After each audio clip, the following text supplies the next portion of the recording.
invocation from Grace Reformed. Let's pray. Heavenly Father, I thank you this evening that in your wisdom you have appointed government for the good and protection of man, and in your wise providence that you have ordained that each one of these men and women should serve on this council. We ask now your holy and wise presence in their midst this evening, that you will guide their deliberations, that you will give them wisdom, that you will give them unity, and that all of the decisions that are made will be for the good of this city and for the glory of your name. Through Christ we ask it. Amen.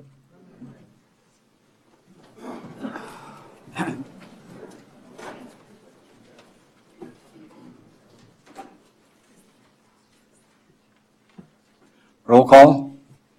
Olson. Here. Rice. Here. Tronis. Here. Robinson. Here. Barrington. Here. Allen. Here. Charts. Smith. Approval of the consent agenda. Items appearing on the consent agenda may be removed by a city council member for discussion at the beginning of the formal agenda items. I had two questions that I put out on the email and I never got an answer back to. And I'd just like to ask those now about the bills. One was, we bought a tarp. Is it for Cadwell? Is it motorized? How often do we use it?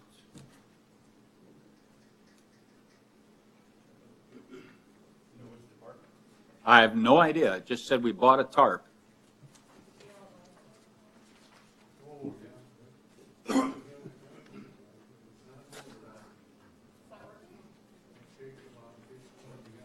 Are we covering boats? Are we transporting bodies? I mean, what do we? They would be using that for the state baseball tournament to cover the infield, so. That tarp's already been purchased. Oh, has it? Yeah, okay. Good. How much was it? It was like $1,400 or $1,700, something like that. It was, I forget what page, when I emailed, I had the particulars, but.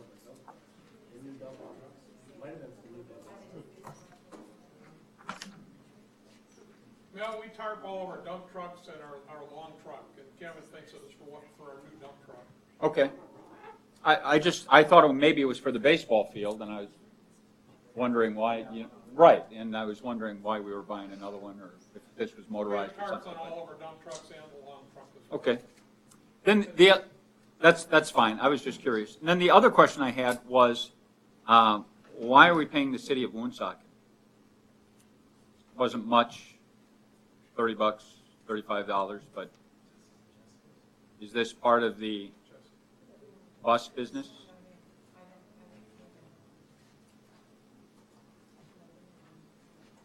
Jessica, not here tonight?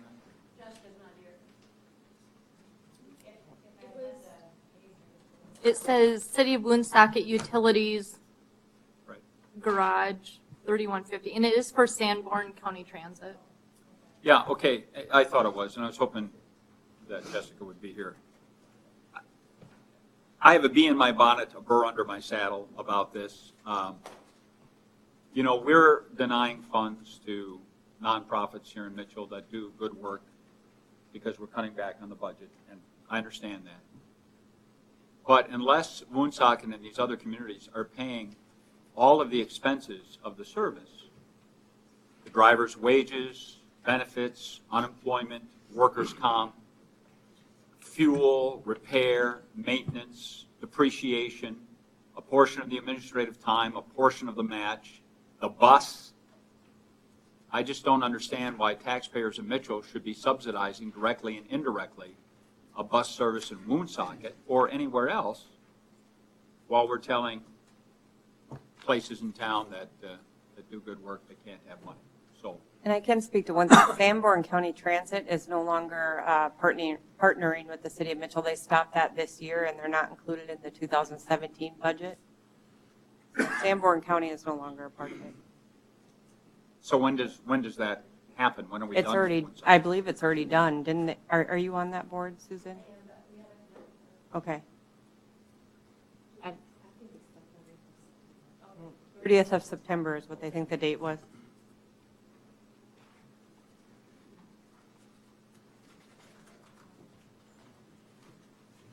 Okay, do I have a motion to approve the consent agenda? So moved. Second. Any discussion? Public comment? one item, and it's on there, the surplus property, do we want to mention when that's auction's going to be held, et cetera? And it's quite a list. So, September 20th at 5:30. and where? Same place as usual at the North impound lot at the airport. Airport. Okay, we had a motion, we had a second. Roll call, please. Smith.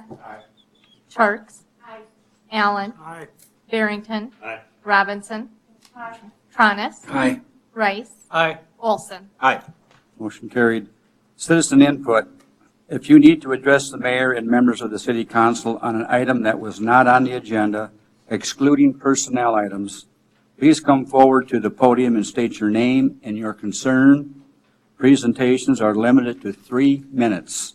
Items will be considered, but no action will be taken at this time.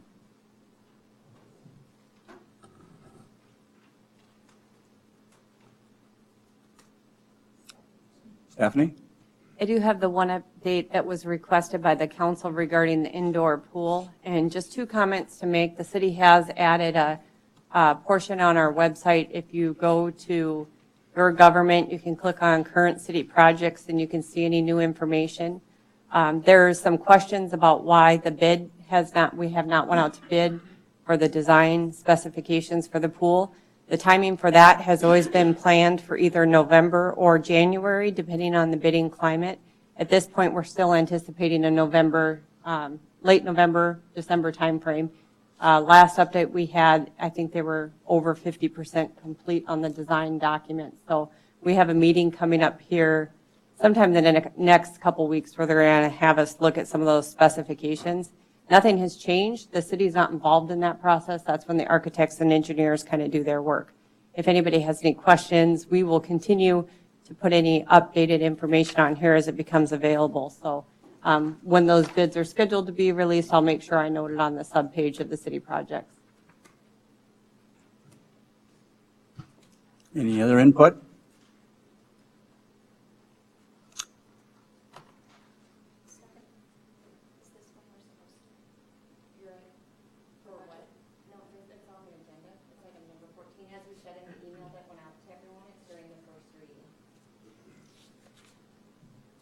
Okay, hearing no other input, next thing on the agenda is an update on our Veterans Park.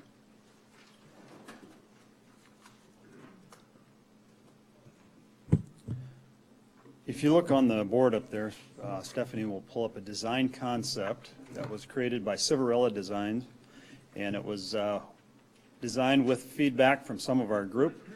Some of it was input from the mayor, Dean Strand, who originally come up with this concept. If you take a look at it, this is right. It's going to be at the corner of First and Main, is what the design is based off of. I know this is a minor thing, but how big is that flag going to be? Right now, it'll be pretty big. That originally was at 25 feet. We're going up, I think, 65 feet with a pole now. So it'll be pretty big. And every once in a while, that really giant flag is flown. Yeah.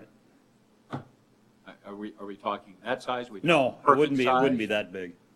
Perkins size? No, I don't even know if it'd be that size. I don't know if we've actually come up with the final actual size of the flag yet, but the last we were talking, it was going to be about 65-foot flagpole. The only reason I ask is, this looks fantastic, but what can ruin it is having a dinky Right. flag or having a flag that's so big it kind of dwarfs. So, I mean, Right. it seems like a little thing, but Civarella Design has been very good to work with us in getting things into scale and perspective, and we're also taking input from other people that have helped with other veterans parks around the area.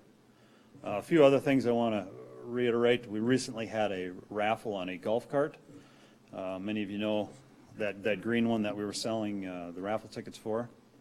That was donated by Wayne and Sue Edinger at a value of $7,200. We raised just over $14,300 on that. It was raffled, and Thursday night, Dick Muth won it, and immediately donate it right back to the park to be a money generator again. So with that, the top seller for raffle tickets on that was the Mitchell Garden Club. They sold over $4,000 worth of tickets for that deal. And they're also donating to this project. They are. Exactly. And along with Wayne and Sue Edinger, last Thursday night, he said, yeah, we gave that, and they gave it a little bit more, but he says that's not all. There is more coming. So they're very much behind this project, as are many other people. Over the last little bit, Lance Carson, Dan Allen, and myself have been actively fundraising for this park over the last 2 to 3 weeks. We've had very positive responses throughout the community. Between pledges, donations, and in-kind commitments, we're at approximately $75,000. This does not include the $35,000 that was budgeted by the city, does not include any grants yet, and we have a lot of other people and businesses in the community that have stated that they are big players in this, or they're in on this. They just have to go to their boards or their directors to get back to us. But the projected cost is approximately $175,000. We're very confident we can raise that. Our goal is to actually have this thing completed by next Veterans Day, next year. We are going to get started with it. As you've seen, the branches of the service emblems are on the building already. They were put up by Bruce Signs. They look very good. The lettering will be the next phase. You'll probably see some city loaders and stuff in there taking out some of the old foundation over the next few weeks or months. And we may even get started with some of the dirt work or something like that this fall. If you are interested in making a donation, contact Lance Carson, Dan Allen, myself, or you can go right to the finance office. They do have the pledge forms there, and they will give you receipts that are tax deductible. So, yes, The water feature, that's part of the 175? it is. What's the feeling from the Veterans Association? What about? We've had some mixed feelings, but at our last group meeting, it was decided to leave it in, and we'll have an on-off feature or a timer. We can run it when we want to run it. We don't have to run it after dark if we don't want. That was a concern, that it may be a playground at night and different things. It can be run. The feeling was get it plumbed in, so at least if we want to do it for certain occasions, we can. But the agreement was to leave that area flat there, so that if we want to have bigger events, we can set a stage right at the north point of that star underneath the emblems, and we can seat a lot of people in that whole area. 90 to 100 if we can go. We could go more than that if we'd close off like First Street or anything like that, or bring in bleachers, that sort of thing. So, yeah, this is a great project in a great community. People are looking at this as a way of saying thank you to those who have served. At the same time, they were making an investment in the appearance of our Main Street corridor, and that we've heard that over and over. We've got an active group that is working on this project. Group members consist of the mayor, Dr. Martin Christensen and Lyle Sutherland from the VFW, and Hugh Holmes, Norm Schoenfelder and Bill Jackson from the American Legion. There's been a few others from there too. Veterans Lance Carson and Joel Reinisch, Darlene Pearson from the Garden Club, and then Dan Allen and myself, and then Brad Silverella and Tim McGannon have been guiding us along the way. But Silverella Design has been a player in this from the get-go, and they are committed as anybody. But for right now, we'd like to say thank you for the overwhelming support we have received so far. We'll continue to work on this over the next number of months. So, any other questions? All these designs and these walkthrough videos are on the city's website at this time. So, if you want to look at it later, if you want to go back and show your business or show your family, this is what it looks like. If you'd consider giving, there's different giving levels that will be on a donor board. And it goes all the way up from the platinum level of 10,000 all the way down to 500 and below. So there's all different benchmarks all the way through there. So, and everybody's looking forward to. I know when Dan and I were out, we had nobody to this point tell us no yet. Everybody has said we're in at some level. So I know we talked about, I know the mayor wants it to be no city funds, but we have $35,000 allocated for it, right? We do. And I personally, I don't think we should write that off if we start getting close. I mean, that's money already budgeted. It'd be nice to finish it. So, Right, and that's what we would ask also, that it's not automatically just out of there. So if we get close, that would be considered as potential to use yet. But I know this week we got some big ones going in. Lyndon and I will be out Wednesday or Thursday, and then I'll be up to again Friday.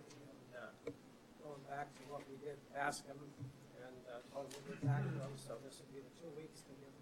We'll be able to decide. If not, we can come back. But I'd like to finish this up by the end of September. I do got hunting season going on, so I got something else going on. I need to get this going, and I still want the big tuna out there. I got to get someone for 50,000. That's what I want, and I've got some ask out there for it, and hopefully, in the next 10 days, I'll know. And I'd love to have someone come up and not go to the plat and go up one more level, maybe a diamond or something. But Everybody we've talked to, the community is very much excited about this and looking forward to it. Said it's a very worthwhile project that the city is doing, so. All right, thank you. Thank you for the update, Lyndon. Okay. Next on the agenda is the Lake Mitchell Advisory Committee, the fiber proposal request. Joe Kippis. Good evening. Good evening, Joe. My name is Joe Kippis. I'm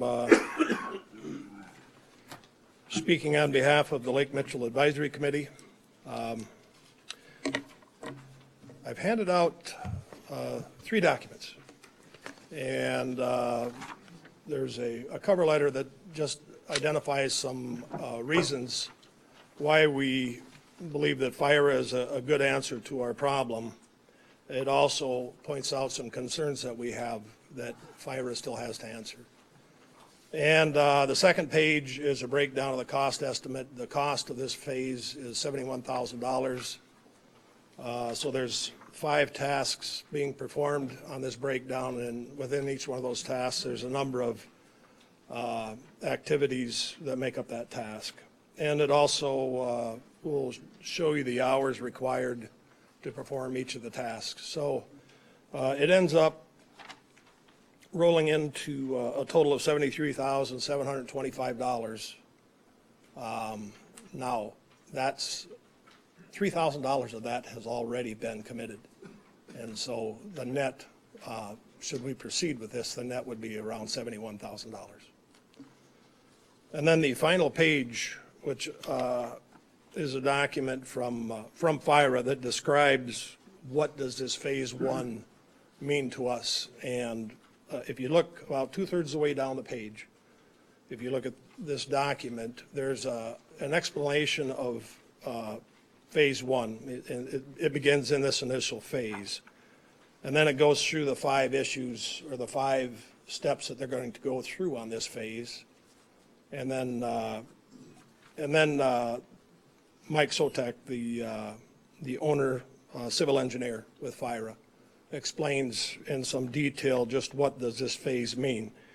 And I think that the important thing for me on this that differentiates this from a study is FIRA is an engineering company.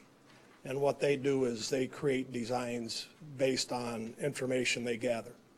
And so that's what we're asking them to do. So this is the initial steps of creating that design.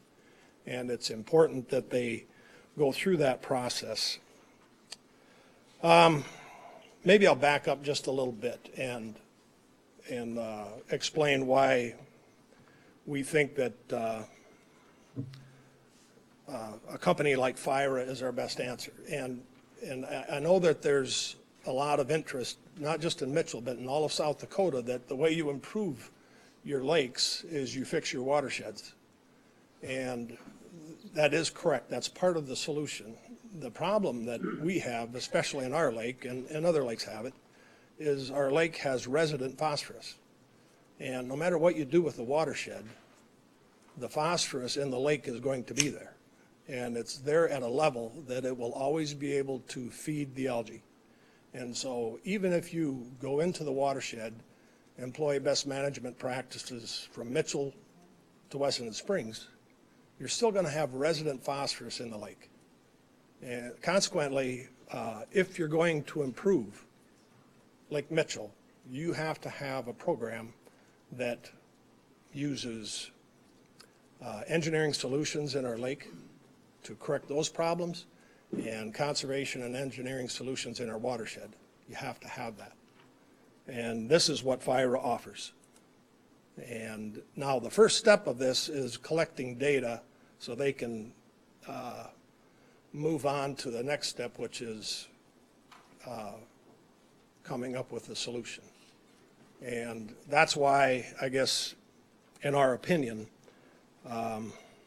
we probably have to take a bolder step than just partnering with, for instance, the NRCS or the James River Water District. You know, we're going to have to get somebody in that has the skill set, that knows how to address our lake. And, you know, we look at it as a lake that is sick. And so we believe we need a specialist to address that. And that's why, I guess, if you look on the front page, we talk about FIRA primarily works on water projects. This is their focus. That is why they're good at this, because this is what they do. And I guess I should probably speak a little bit on our concerns. And the number one was, can FIRA deal with a watershed to lake ratio of 524 to 1? I believe a typical, if I remember this correctly, a typical one would be 40 to 60 to 1, something like that. So we have a watershed that's better than 10 times as large as a typical watershed for a lake. And quite honestly, they see this as a huge challenge also. But in our discussions with FIRA, we asked that question, and we asked, is their model robust enough to address these types of issues when we have that heavy rainfall in the watershed? When you have that kind of an event, will their model deal with that? And their response to us was, their model will tell us what we need to do. And then that's, how they would design this. I guess, that's down the road, that's in the next phase, but for them to get to that point, they need to get through the $71,000 phase and get the information they need so they can start giving us the answers that we want. But it's, everything they're working with now is off of Osgood study and I forget the other one, I'm sorry. Yeah, and so, and they're probably between 10 and 15 years old, the data is. And so the problem that that creates is, if we proceed with this and we want grant money, that data is probably too old. And so this is what FIRA offers, is they write, two of their guys we were talking with, Mike Sotek and John Holtz, they both write these grants, and they have relationships with the agencies or the groups that provide this type of funding. And so this is why, they're probably, they're going to be really important to us in that respect. But to do that, they're going to have to get current data so they can effectively write these grants. That would allow us to move into the next step using grant money instead of us having to come up with everything. Guys, you got? I just have a few comments, I guess, too. I can't add to what these guys have done and their recommendation. They put, from my understanding, well over a year into this decision, and a lot of hard work has gone into it. They've looked at it from all angles, I believe, and done well. So I can't really add to that as new as I am, and but what I can do is just give you my outsider's perspective coming in, and that's what I'll do. And the mayor's, he's done a great job allowing me to formulate my own opinion and make my own recommendations, and you know, I've come to the conclusion that, you know, FIRA is the best step for moving forward with their 7-step process. Again, this is just coming from a fresh perspective, outsider's point of view from a very short period of time. But so why FIRA Engineering? They take an aggressive approach to fixing the lake issues with acceptable timelines, which I think is going to be real important to shorten this up and not have this go on over many years, but develop a plan in a shorter time period. They take a community-based approach. They do this with public meetings. They develop a watershed advisory council, and the council helps us build consensus and support, which is something I think we've been failing on. We need to have support for this project and the consensus, and I think we need help with that, and the engineering firm can do that. They help us set goals for the projects, and I hope we can see some measurable outcomes. If without the goals, we're not measuring it against anything. So I think that's important. They also, with their community-based approach, they put together a technical advisory team who brings agencies together for common goals and helps us oversee our financial resource planning. And this brings me to the third point why I support FIRA, and that would be the grant funding. And this is real important because, you know, if it costs $4 million to fix the lake, it's going to cost $4 million to fix the lake, with or without FIRA. But what they can do is use that information that they gather and help us, you know, in these first 3 steps to help us find grants to fund that $4 million, the remainder. And so that's what's important with FIRA is the grant funding, which we're going to struggle without an engineering firm. We're going to struggle with that portion of it. And so my proposal is, again, you know, start with the process with FIRA Engineering. You know, they have a 7-step process, and it'll include a management plan in step 4, which I think is going to be very, very critical. And, you know, to me, this is no different than hiring an engineering firm to help us build the $8 million aquatic facility. Lake Mitchell is one of the one of the top resources in the city of Mitchell, and we're going to need engineering help to solve the problems out there. And then, and I also want to just point out, just to keep in mind that the Lake Committee's going to be making the decisions as we go through the process, and you guys are going to be making the decisions as well. You know, FIRA Engineering is going to be there to help us through the process and help us find the funding. So that's all I have. If you have questions for the Lake Committee, and I'll try to answer what I can as well.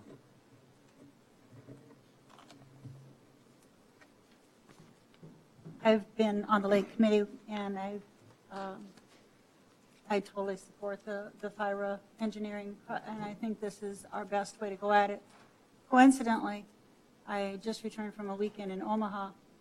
While I was there at a restaurant, I talked to the manager, and he was like, "Where are you from?" and back and forth, and found out that he lived and has been living near Carter Lake. And Carter Lake is one of the lakes that FIRA, of course, has worked on and talked with us about. And I said, "So, you know, what do you think?" I said, "I understand that you've been through this process with FIRA," and he said, "It is much improved." He said there was some bumps, of course, but he said that's really getting taken care of, and he was very pleased with the action at this point in time. And that's a resident living right on the lakeside, so. Nathan, everywhere I go in the last week, if this was voted on by the public, it would go in defeat by 90%. The public isn't informed on any of this. It wouldn't go good in the public. And I've got people from Lake Mitchell that live on Lake Mitchell. They've even called me today, and I've seen them, and they said no on this. So I just think somehow this needs to be informed to the public of what's really going on, and I don't think it's getting to them. I mean, I got people in the lake. I had 6 people on the lake call me no. That's correct. I mean, the public needs to be informed, and that's part of what FIRA is going to help us with. And I know we can do that on our own as well, but public meetings are always an important part of the process to bring people together, and they can ask questions, we can answer them, do presentations on what we're doing. It would be the same thing if this is voted down tonight and the next recommendation is we need $250,000 to work on the watershed. Are we going to get support for that? Is the public going to support that as well? We won't have any data to back it up, but other than the data that we have, but formulating it and putting it together, can we do it with, everyone here has day jobs, I believe, and Joe's retired, but I don't think that's what he wants to do on his, yeah. I don't think that's what he wants to do with his days off. So that's my concern is what we're going to have to ask for next without him. I understand that, but you got 71,000 now, then you've got 100 to 300,000 later on, which we don't know. So we just throw them a checkbook and say, here, just take what you need, or to me, that's an open book check. No, because the Lake Committee is going to be making the decisions throughout the whole process. You have to trust the committee through the process. We can pull out at any time. Until there's a contract, we don't have any obligation. Go ahead. To that. Right now, we're talking about 71,000 for the first phase. Okay. Joe, can you come up to the mic? Oh, excuse me. Thank you. Right now, we're talking about 71,000 for the first phase, but you're right, the next phase, they show somewhere between 100 and 300,000. But it's also the first phase that they are now, they have the information they need that they can apply for the grants. And then they're saying in that next phase, at least typically what they found in Nebraska was they got a 60-40 split on that grant. So we would be looking at, on the 100 or 300,000, someplace in there, we would be looking at a 40% cost to our city for that, which is still a lot of money.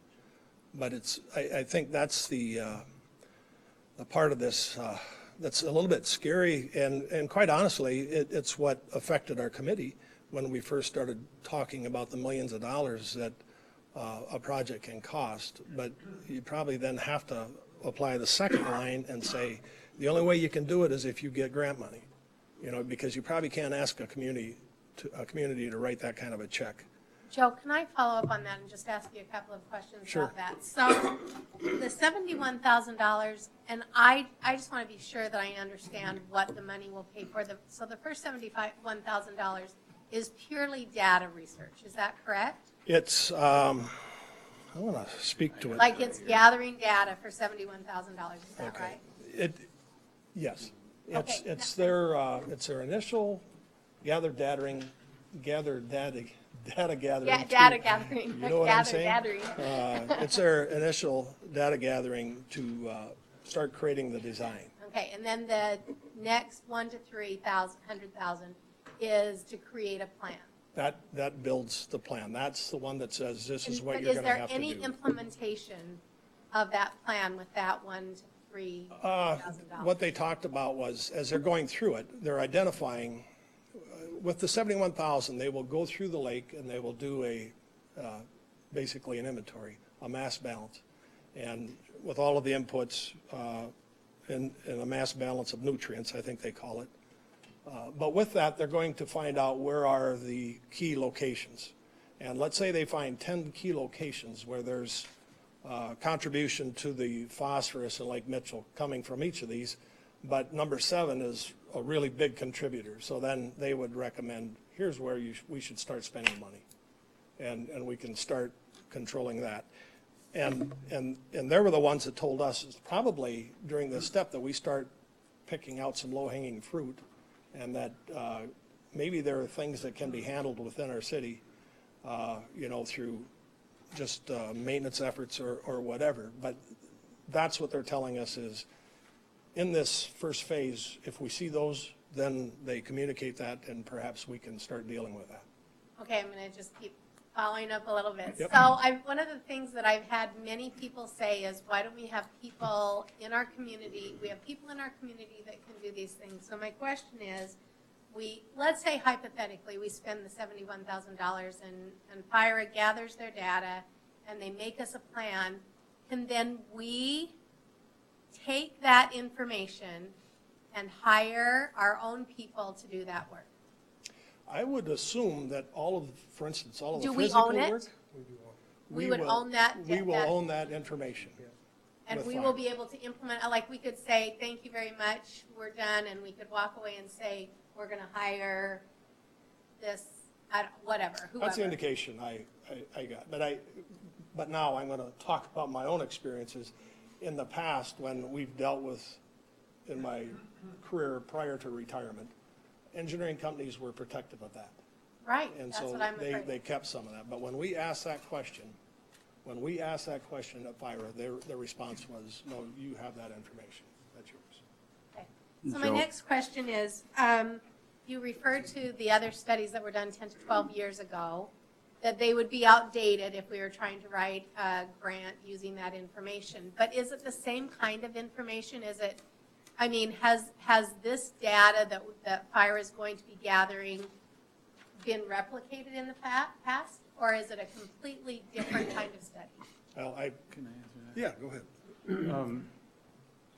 There is data there, but the trouble is an engineering firm needs their own data to move forward. And it's the same thing if we don't, if we don't follow through with the engineering firm, this probably will just be another study sitting on a desk, and we don't really want to go that way. Yeah. We want to follow through with the process, and that's going to be that's another discussion. But Sure. so that's why the engineering firm needs to start there, because if we hire another engineering firm after this one, they're going to have to start all over again, because they If I have could to collect just their own ask a data. clarifying question. When Susan was talking about, getting the data and then implementing, that's really a phase 2 issue, because all you're going to get is data. You're not going to get anything in phase 1 that says, well, we found this out, now you need to do X, Y, and Z, and then we can go out and hire whatever. In phase 2, when we're talking about 100 to 300,000, that's what the engineering firm's getting. The solution might be a $25 million draining of the lake, right? I have to come in on this just because I want to know for sure that I'm understanding it correctly, so I'm just going to bounce this around, guys. But the 5 parts that we have described here from John Holtz includes number 4, develop water quality lake response model. So I understand that to be that after going through this at the 3rd phase, they will have a model for us as to what the hot spots are and have recommendations for us. And then at that number 5, then they also have in here initiate community-based planning process. So I understand, my understanding of the 71,000 is that it's going to get us to the point of where we have indication or knowledge of what needs to happen and what our next steps need to be, as far as then we go into grant fund writing and then we go into the actual process of doing something. Am I understanding this correctly, or am I missing something? No, I think you're correct. What you're not going to get from FIRA after phase 1 is, Mitchell, here's what you got to do. You're not going to get that. Right. They're going to say, Mitchell, specifically, here's what your problem is. And now we got to get busy and try to find these countermeasures for these problems. And I believe the problem is more complex than us just saying, we got nutrients coming out of the watershed. It's more complex than that, because we have the core samples that they took in December showed evidence of a pretty high level of phosphorus in the lake that's just resident here. And so, I think that, Joe, can I comment on that core sample just for a minute? One of the reports I had gotten, I think I shared it with the committee, was that, and they used part of the Osgood report, back 12 years ago, and they found out that there was 126,000 pounds of phosphorus coming from the watershed into the creek, loading up our lake. The core samples that they took showed that there was like almost 35,000 pounds of phosphate leaching up from the sediment. if I'm saying something incorrect, or guys, correct me on it here, but that's how I understood that report. So totally, we got about 161,000 or 83 tons of phosphorus coming into our lake annually. 1 pound of phosphorus will feed anywhere between 300 and 500 pounds of wet algae. Is that a correct statement? So that's a lot of phosphate feeding our lake. And that's why they look at this as being a two-part plan, one part being, and we do need all the help we can get from the conservation groups such as the James River Water District for the conservation side of it. That's very important. And I think we need to do all we can do to support that effort as well as support the engineering side of it, which is the nutrients that are leaching up from our lake bottom. Both of those go hand in hand, and they need to be addressed simultaneously if we're going to see any improvements in the next 5 to 7 years. Each one by itself, from what we were told, we probably won't see it in our lifetime. Is that a correct statement? Yes. I truly believe that. It's, if we were to go to the watershed, if we were to go to the watershed and, do the work required to get the watershed in a best management practice mode, we might be out there, I don't know, 10 or 15 years. I'm not sure. It's hard for me to estimate that. And then when we're done with that, if we come back to the lake and then we say, okay, let's put a lake program together and see, we might be out there another, 5 to 7 years if you were to bring fire in and they were to do. So now you're out there probably 20, 25 years. Well, I won't see that. So I guess that was kind of the turning point for our committee, at least, and these guys can speak for themselves, but for me, the turning point was a realization that, first, if you fix the watershed, you're not fixing the lake. If you fix the lake, the watershed will contaminate your lake. And so your solution lies in both areas. And it's going to be expensive, and it's going to take time. But, what it really will come down to is how committed are we to saying we're going to fix our lake? And that to me is the big question. I think we have to remember that our lake is a quality of life issue. And we have spent millions of dollars on other quality of life issues in Mitchell, which are all worthwhile projects. Yep. But our lake is probably one of our two most valuable assets, and I don't think we can continue to let it die the way it has been. That's my take on it. Joe, I don't know about the other council people, but I thought the pool was controversial until we started getting calls on the lake. Yeah. I mean, my phone was ringing off the hook. And what concerns me is all the work you guys have done and all the calls I get are negative. So we're missing something in what the published perception, because they look at this as a big project. And they look at it as an RO, what's the return on investment for the people living on First Street versus the people who live on the lake or whatever. And just a second. Right, Dave. I asked Brian Heisel, I said, how do you calculate an ROI for the lake? For a clean lake or a dirty lake? And it was, that's a really hard number to. So you guys got a heck of a job, task in front of you, but when the citizens, council people, did you get a bunch of calls as well? I think before we get too crazy, we need to make sure that the public is educated and they buy into understand all the work that you guys have done and why you've come to this point before we just jump up and say, yep, let's go spend the $71,000. I guess that's I think that's what I've been. Yeah, that's a very good point.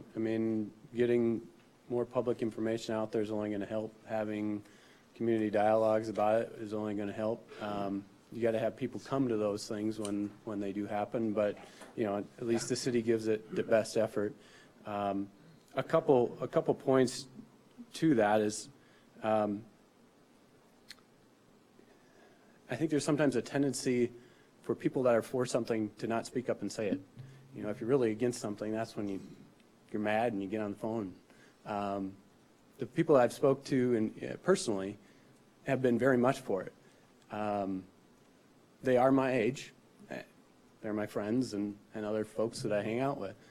I think they're looking towards the future and what can be done now and how that will affect one of the top assets in our city.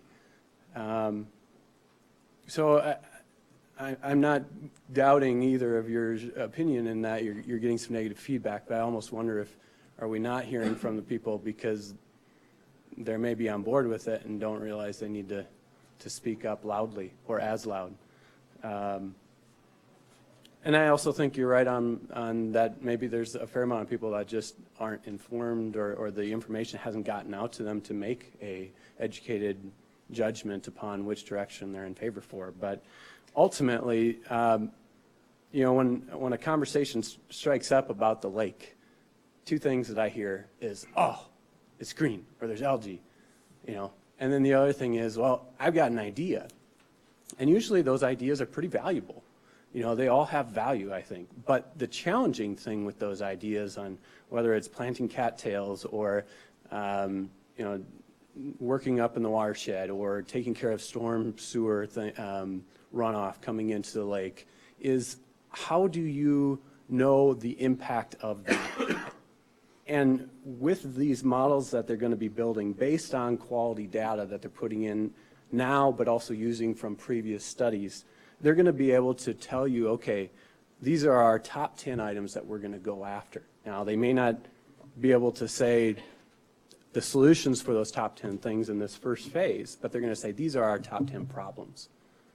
And with that, then, as you get into the phase 2, they're going to be able to say, okay, for these dollar amounts, we can go at these 10 issues with a couple different solutions or multiple solutions. Then they're going to test it and make sure that when the implementation phase actually happens, hopefully it will, that these items do what they say they're going to do. And that's what impresses me. You have metrics all along the way of scientific reasoning, problem determination in the first phase, and then the creation of those solutions in the latter phases, plus getting funding mechanisms for them. There's a lot of great ideas on how to solve the lake issue, but I don't think there's a lot of engineering firms around that can say, or excuse me, I don't think there's a lot of people around that are giving forth those solutions the exact way to do it. You know, I'm going to use a holding pond, for instance. How deep do you dig it? How wide should it be? How often does it need to be cleaned out? What happens if there's a 4-year flood event that washes the whole thing over the edge? You know, there's a lot of big questions to all of these recommended solutions that should be answered and are going to have to be answered by an engineering firm. And so I guess that's what impressed me about FIRA is they're starting it right. They're starting it, as I would see it, from a construction perspective of creating a schematic. First, it needs an analysis or needs assessment, because without that needs assessment, you don't really know the problems that you've got to fix with your solutions. And then they go into a schematic sort of, a schematic and design development sort of design of building the recommended solutions and then the implementation of construction and so on. I see it as a very similar model, and Tim, I know you kind of thought similarly to whether you're doing an infrastructure project or a building project. It's just with the lake this time. So that's why I was impressed. I agree with your points. There needs to be more public input. And I think there's a lot of education. misinformation out there. Yep. You know, I've heard the same thing, Dave, from people saying, well, why are we sticking $71,000 into another study? And I keep telling them this is not a study, it's a plan.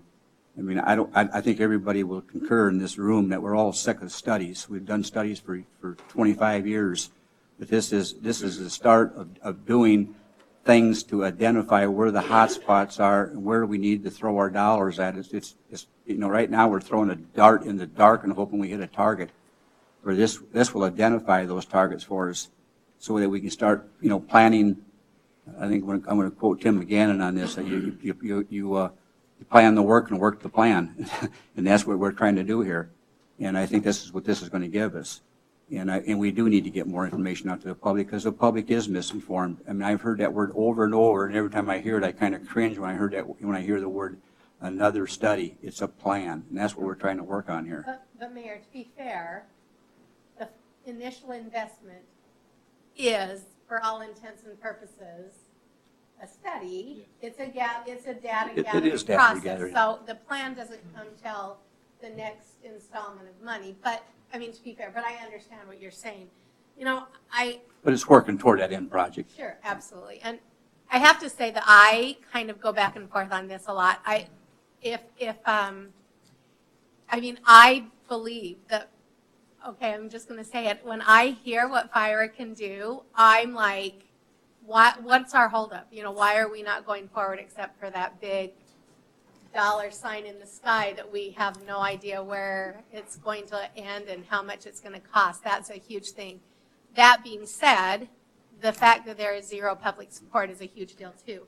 But I was sitting at a table the other day with two people that have had really great success with grant writing, Chris Postian and Cindy Gregg. And both of them have brought in a lot of money in grants for their respective professions. One, obviously, Chris wrote a lot of grants for MTI, and look at it today, and Cindy has written a lot for the Prehistoric Indian Village. And I asked them, because this was on my mind, so with all the great grant writers that we have in Mitchell, South Dakota, obviously, why can't we have one of our grant writers write this grant? And I was interested in both of their response. They both agreed that you cannot have someone who doesn't have the background and the experience with writing grants and the contact, which is, I didn't know that this was such a big deal, but they did agree with that connection to those people who are granting the grants is vitally important. Without it, and without the kind of information that would be gathered, it would be futile. We wouldn't even be given a second glance. I mean, probably much like using that 12-year-old data. So on one side of my brain, I'm like, you know, this makes so much sense, and we can't just sit back and not do something. I have another part of me that's like, how can I go against what every single person who calls me tells me? If that's the wishes, and I've debated this in my mind. Am I beholden to the public opinion, or do I owe it to my constituents to vote based on the knowledge I've gleaned? I truly have a debate going on in my mind.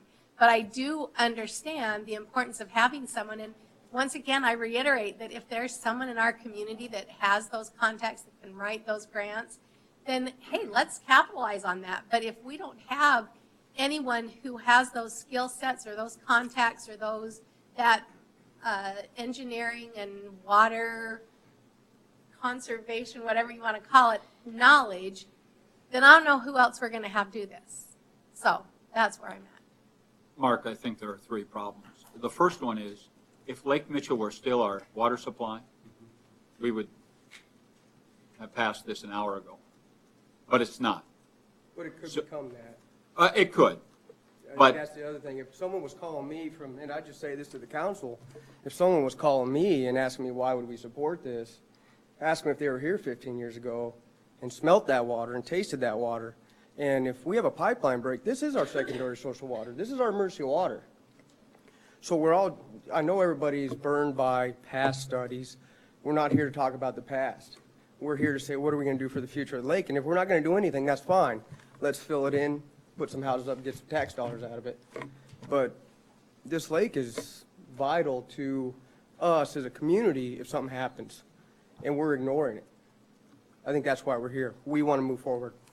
And that's kind of what, through all our research, FIRA's come to us and said, yeah, you dumped a bunch of alum in the lake. And I know that cost, I wasn't here for that, I wasn't on the committee, but I know it cost a lot of money. They came to us and said, you know, with a lake like Mitchell and our studies, and after reading your studies, that lake turns over too much to use alum as the solution. So that was a mistake. Well, now the public feels like, okay, we're going to go back to this alum thing of $500,000, whatever it is. That's not the case here. We've done a lot of research, and we've put in a lot of time into FIRA, and we've all kicked around whether or not we want to use FIRA. But when it comes down to what we've learned, the people we've talked to, what we know about the lake's history, what we feel the lake is to the city of Mitchell, we feel like this is the only thing to do moving forward. We're not saying they're the only engineering firm, but this is the one we've kind of hitched to because we've gone through every possible question that we could ask.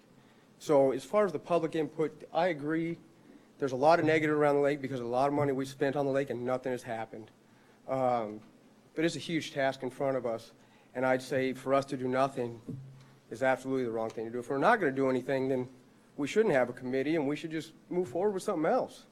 We all have time, and everybody's got things to do, but to do the right thing, sometimes you got to protect people from themselves, and to do the right thing for the lake is tasked to you as a council to say we're going to do what's right for the lake, no matter what bad we're hearing. If we feel what's right to do to the lake is to bring the engineering firm in and to do these things, that's what we're going to do as a council, because we're going to do what's right for the city of Mitchell. As I was saying, there are three issues, and one is that the lake is not our water source. I absolutely understand what you're saying, and I was here when you turned on the water and it smelled like fish.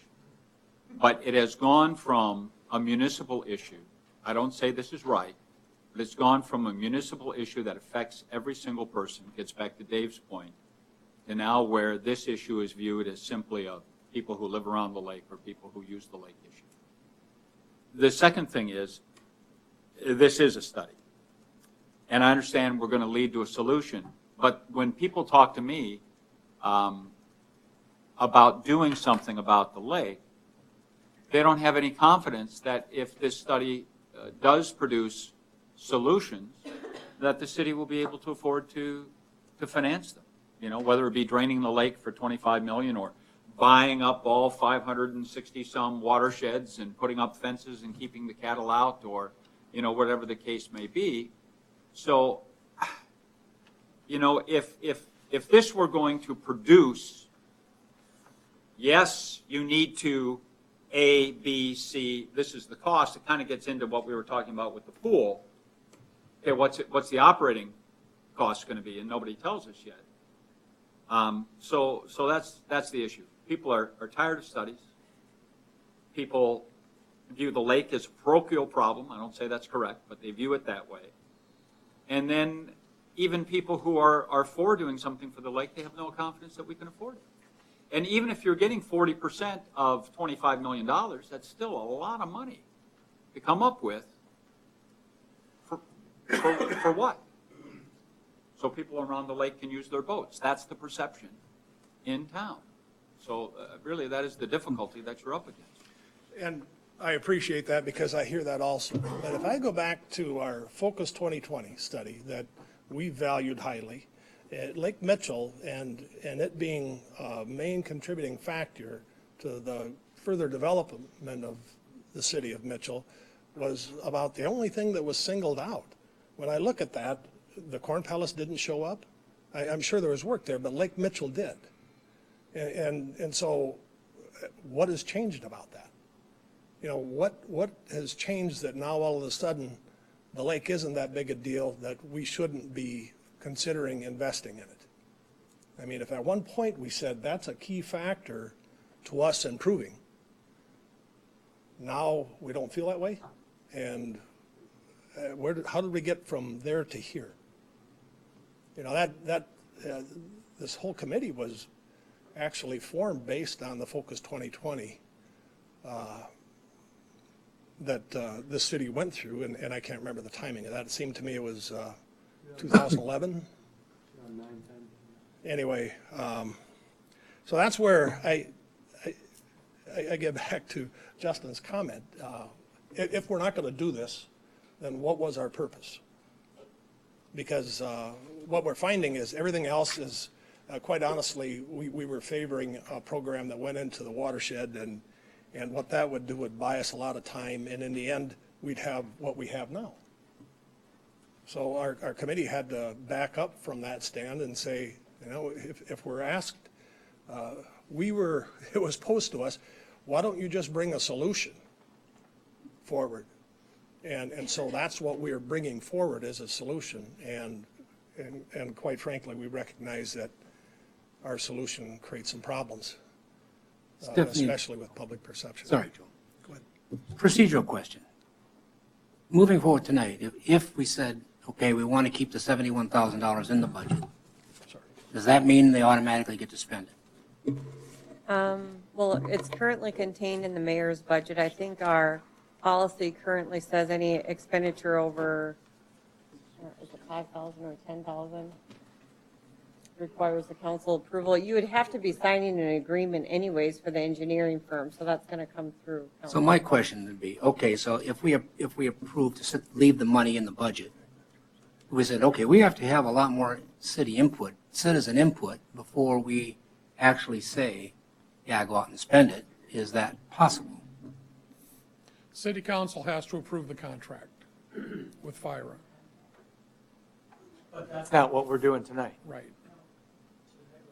But Stephanie, let me ask this question. The 71 was being proposed to come out of the lake development. Right now, it's just budget in or under current fund. operational revenue. We are not applying any cash from reserves for this year's budget. No, I guess I probably didn't answer the question quite right. It seemed to me like there was $80,000 that's sitting in a lake fund. There is in the general fund designated reserves. We are not, what we would end up doing is that you would just undesignate that out of reserve, and that would Okay. be available for future year's budget. But we are not applying that cash from reserve as part of that budget, this year's budget proposal. Okay.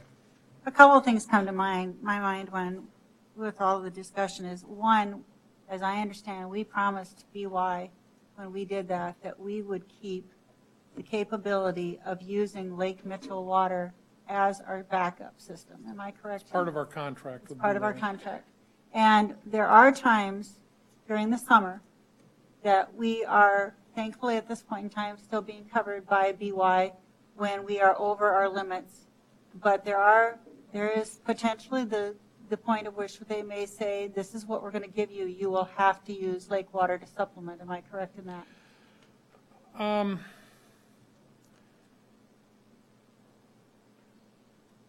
Yeah, I don't know if you're correct or not. Our contract is for, as you know, 2.65 million gallons of water a day, which covers us for about 330 days a year. The excesses come, on average, around the next 30 or 35 days of July and August. This was, I believe, going to be a record year when all the numbers are in, and we're still covered by what they can provide. BY doesn't make money if they don't sell us water. So I think in a business sense, they want to sell us the water. They have an expense in working a 24-hour shift, which they want to cover, which is the reason for the added expense.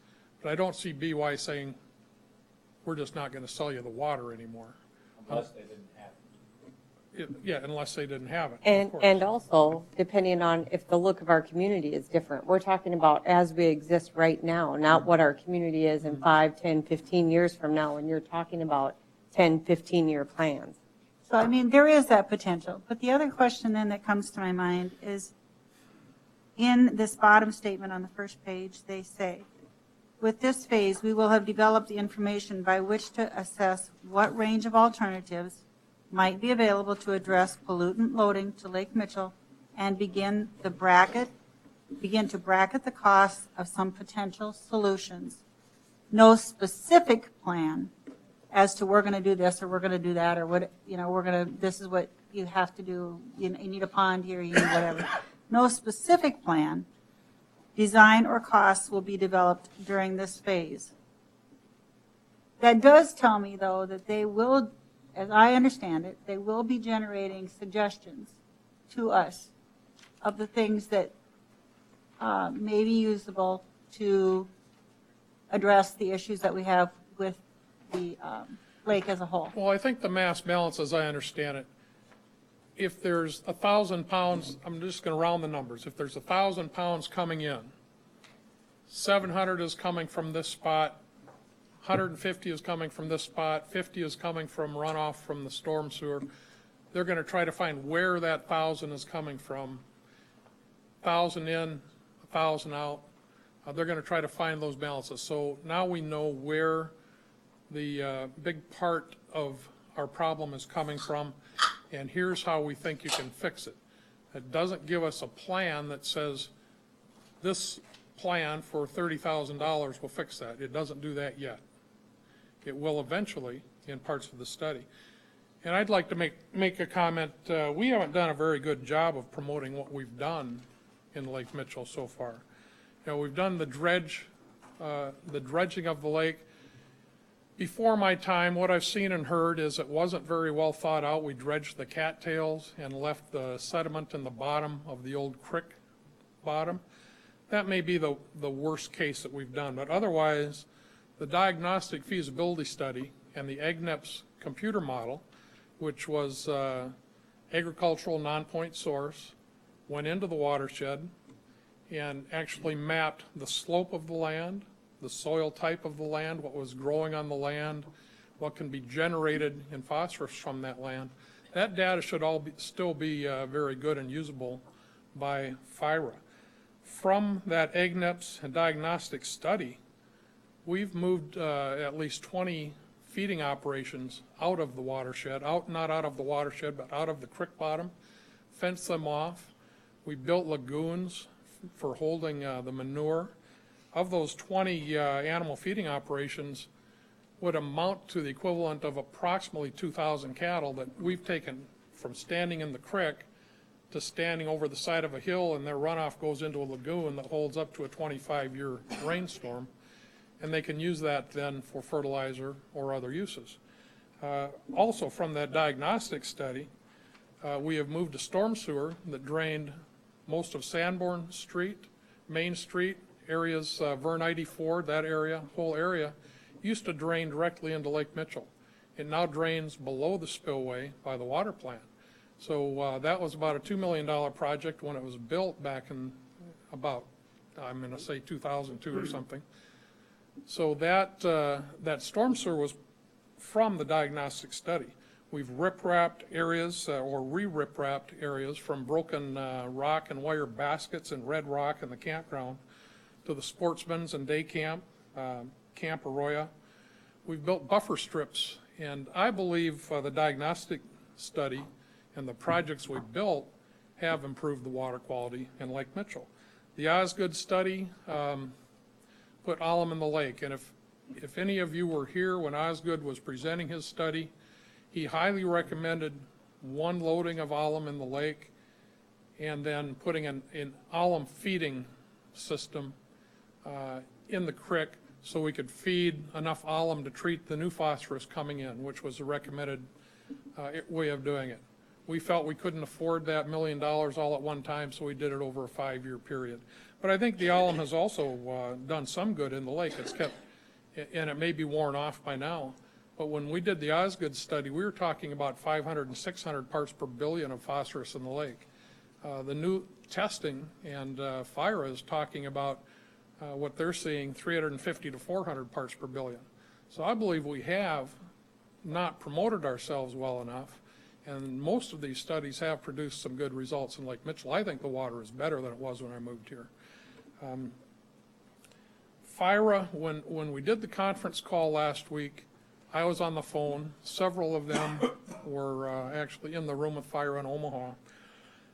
And I went into the conference call almost as an interview. Let's find out what these people know, and that's kind of how I looked at it. And Steve Rice asked computer modeling questions and other questions of them, and I think they were able to converse very well in these, so I think they have an understanding of what they're trying to do. I guess looking at it from would I hire these people, I came out with the idea, yes. If I wanted a computer model of Lake Mitchell to show me where it's coming from and tell me what areas to attack, I would hire FIRA. And that's all I've got to say on it, I guess.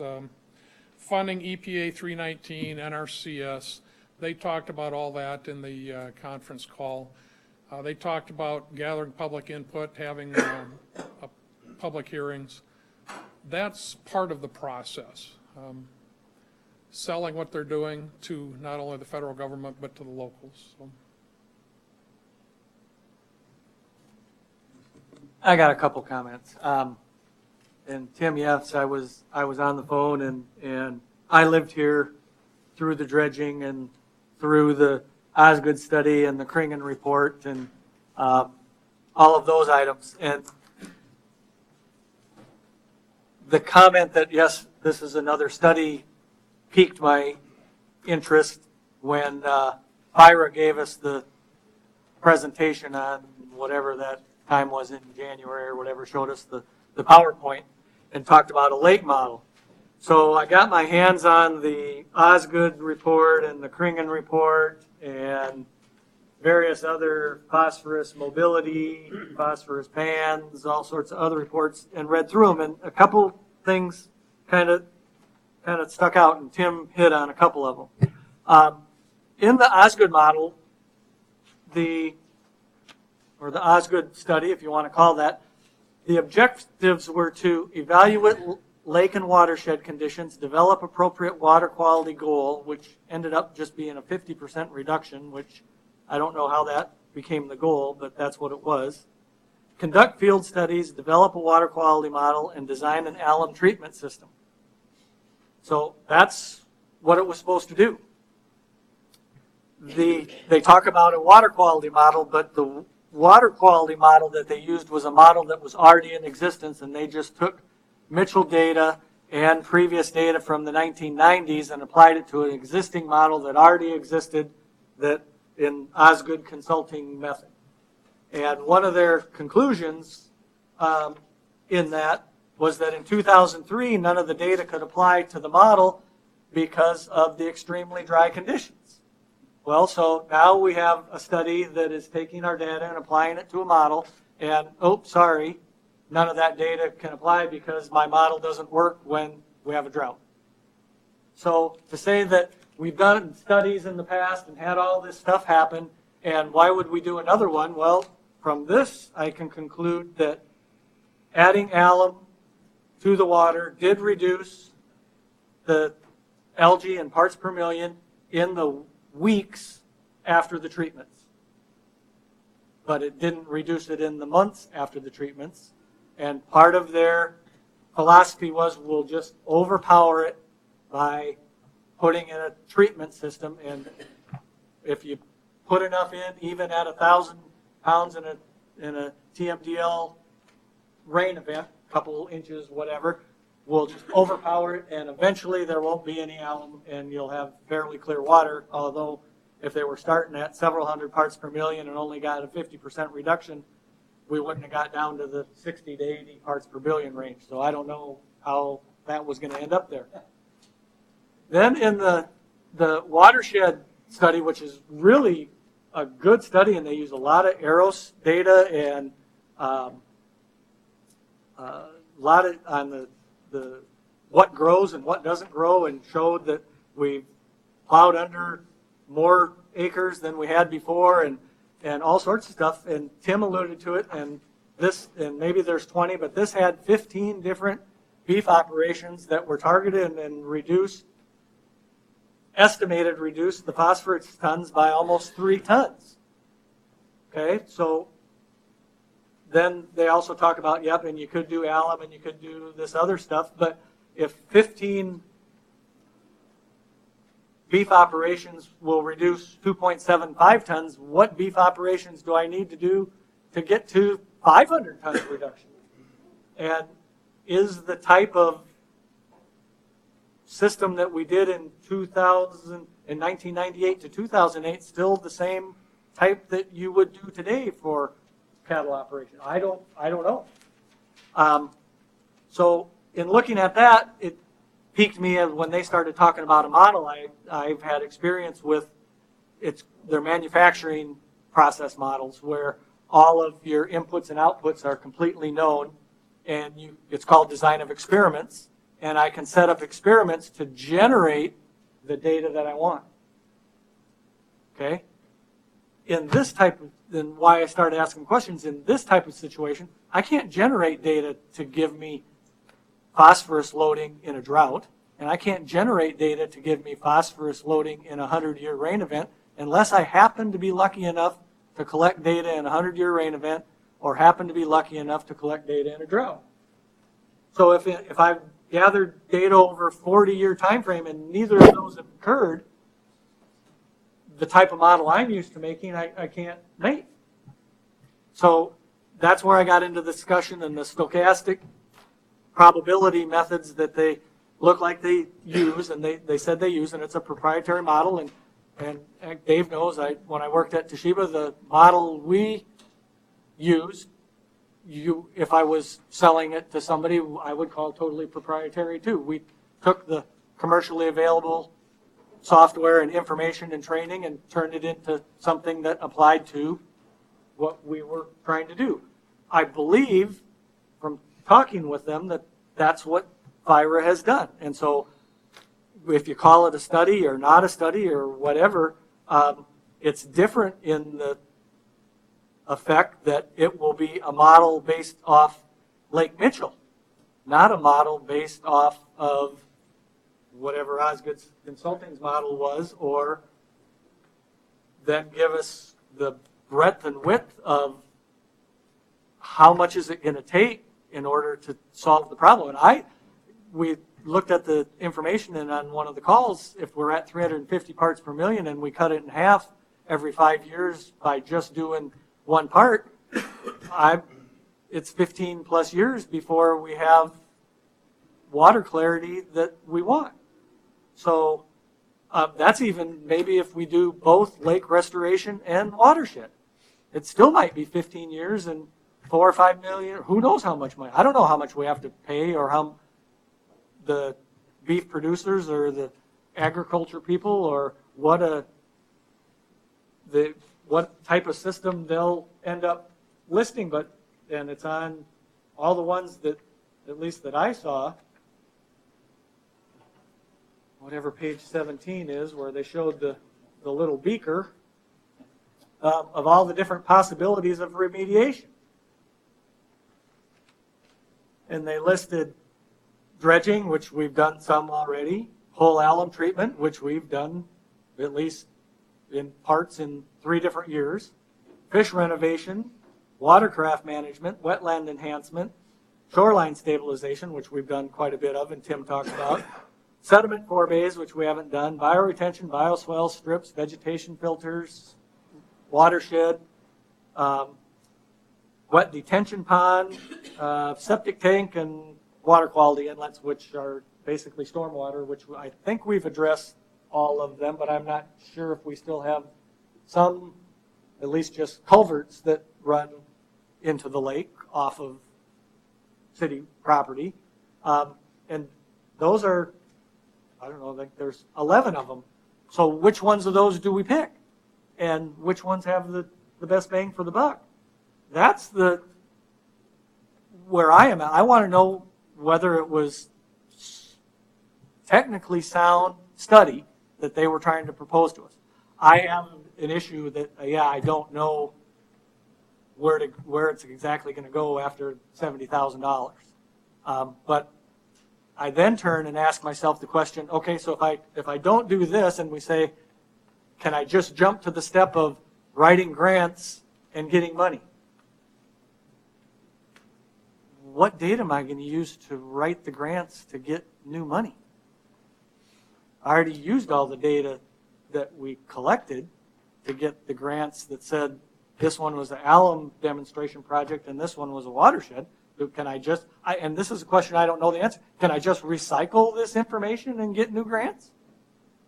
And if I can't, and I don't go with FIRA, then my next step is hiring somebody to find the data to write the grants. And how much is that going to cost? Maybe $100,000 to $300,000. I don't know. The comment that, yes, would we own it at the end of $70,000? Yep, I think we would own it enough to use the model that can we entice other people to join us in a project. But if we say that's not going to be FIRA and we say, well, here's this model we have and we pick XYZ engineering company, they're going to say, well, that's their model and yeah, I can use part of it, but I'm going to need to do something different. So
times during the year, I dump a whole bunch of water in that's got who knows what in it, a bunch of phosphorus plus other stuff, and it overflows and then stops and then settles out or doesn't settle out. And I don't know if I stirred up the gunk in the bottom of my beaker, but on certain times I certainly did. But to create the model to then address that, I am concerned that if it turns over that much, how do you, in-lake treatments seem risky at best. And I think that was, to me, proved with the Osgood pump. There's no doubt about it. But 2 weeks later, it was back up to the exact level it was before the alum was in there. So technically, and all the stuff that I read, do I think it's right? And then there's one other question that they addressed, and I wrote it on the back of this. Lake Studies for Economic Development, FIRA knows some guy at University of Nebraska, Omaha, that could, they're not great studies, as they're questionable, but there is somebody that has looked at that before. I don't know if it applies in Lake Mitchell or not. So that's where I am. So what's your conclusion? My conclusion is if we don't go forward with this and we think we're going to go forward with something else, I don't think it's any less amount of money. And we would probably, so is there somebody else out there? I don't know. If we wouldn't go forward with this and we delay it another year, it's not going to, I don't know how to proceed to getting grants to do what needs to be done with the data that we currently have. There has to be somebody, unless somebody in town is going to volunteer to do it for nothing. We hired SPN to just analyze Sanborn Street for $60,000 to see if in the future we could afford to replace it in a prolonged, maybe 2 or 3 year time frame. And nobody blinked at hiring them to do a $60,000 study to see if we could replace concrete. But we've got this huge uproar of saying $70,000 to see if we can have a come up with a 15 or 20 year plan to see if we. Replacing concrete's a little bit different than replacing the lake. But we didn't blink at spending $60,000, and that $60,000 isn't going to tell us how much that concrete is going to cost to replace. We didn't blink too much when we spent $875,000 on Alameda 11 years ago. I wasn't part of that. That's how much it was. I can't comment. Yeah. So that's my conclusion. I personally would go forward with what I know now. Otherwise, it might be a year and we'll have some other proposal. But it won't be cheaper, and it probably won't have any new type of proposal. Might be from a different company. Comes down to the simple truth that the lake is not going to fix itself. It's not going to fix it. If we don't do anything, it's not going to get any better. And I'd just like to comment a little bit on a couple of things like the public input and stuff like that. I always thought what I really liked about this company was the two things, the grant writing, which we know we're going to need, and they're real focused on the public input, but once we get the information and know the hot spots, bringing the public meetings together, getting the public on board, there's going to have to be some committees formed. They've done this. They actually run them for you. And I think that's the big time where the public really comes in until we really know what we're dealing with, which is what the 71,000 should give us. I think we'd all, if we had a public meeting right now, what would we say? We wouldn't have anything to say. So I think between the grant writing and a lot of the stuff that Steve just said, I just don't think we can afford not to do it. And We're not going to get their grants if we don't have some data that's more current than what we've got right now, kind of what you were saying, Steve. And if we don't have that data. I don't know the answer to that. Yeah, I don't know. If we want to take the risk of trying to go after the grants without having a water quality professional person having the data to do that, that's great. We can try it and see what happens, or we can go this path. Yeah. But I don't know the answer to that. Well, I think this path is definitely going to be a shorter path, and I think that's important to the town. And if we don't do something, I think we're kind of doing a disjustice to the town of not trying to do something, you know, and make the lake more valuable, more people using it. You take public input? Yes, go right ahead, Mike. My name is Mike Valley. I'm here on my own, not representing anything, not as a state senator. Palms up, I happen to live on the lake. Lived there since, golly bum, 77, I think. So I've seen the lake, and it's good and it's bad, and it's high and it's low. But I'm going to tell you right now, this is not an easy solution. This is not easy.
Three or 30-some thousand pounds, and so you've got enough just internally to have an algae bloom.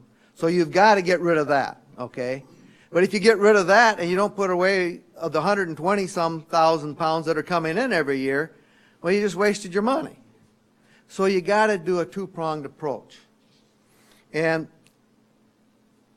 how much of that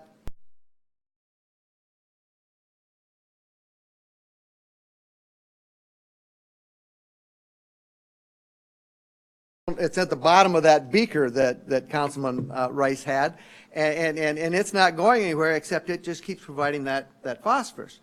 So I asked the question, and I'm no botanist or anything, so I just asked someone that I thought knew. I said, well, how do we get rid of this darn phosphorus? Isn't there something we can tie it up with, you know, put something in there? I says, can't we do something? And he says, well, the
to present to them. I thought tonight's presentation was fantastic. I learned so much tonight, and it made a lot of sense, and you guys boiled it right down to the reasonings why it's needed.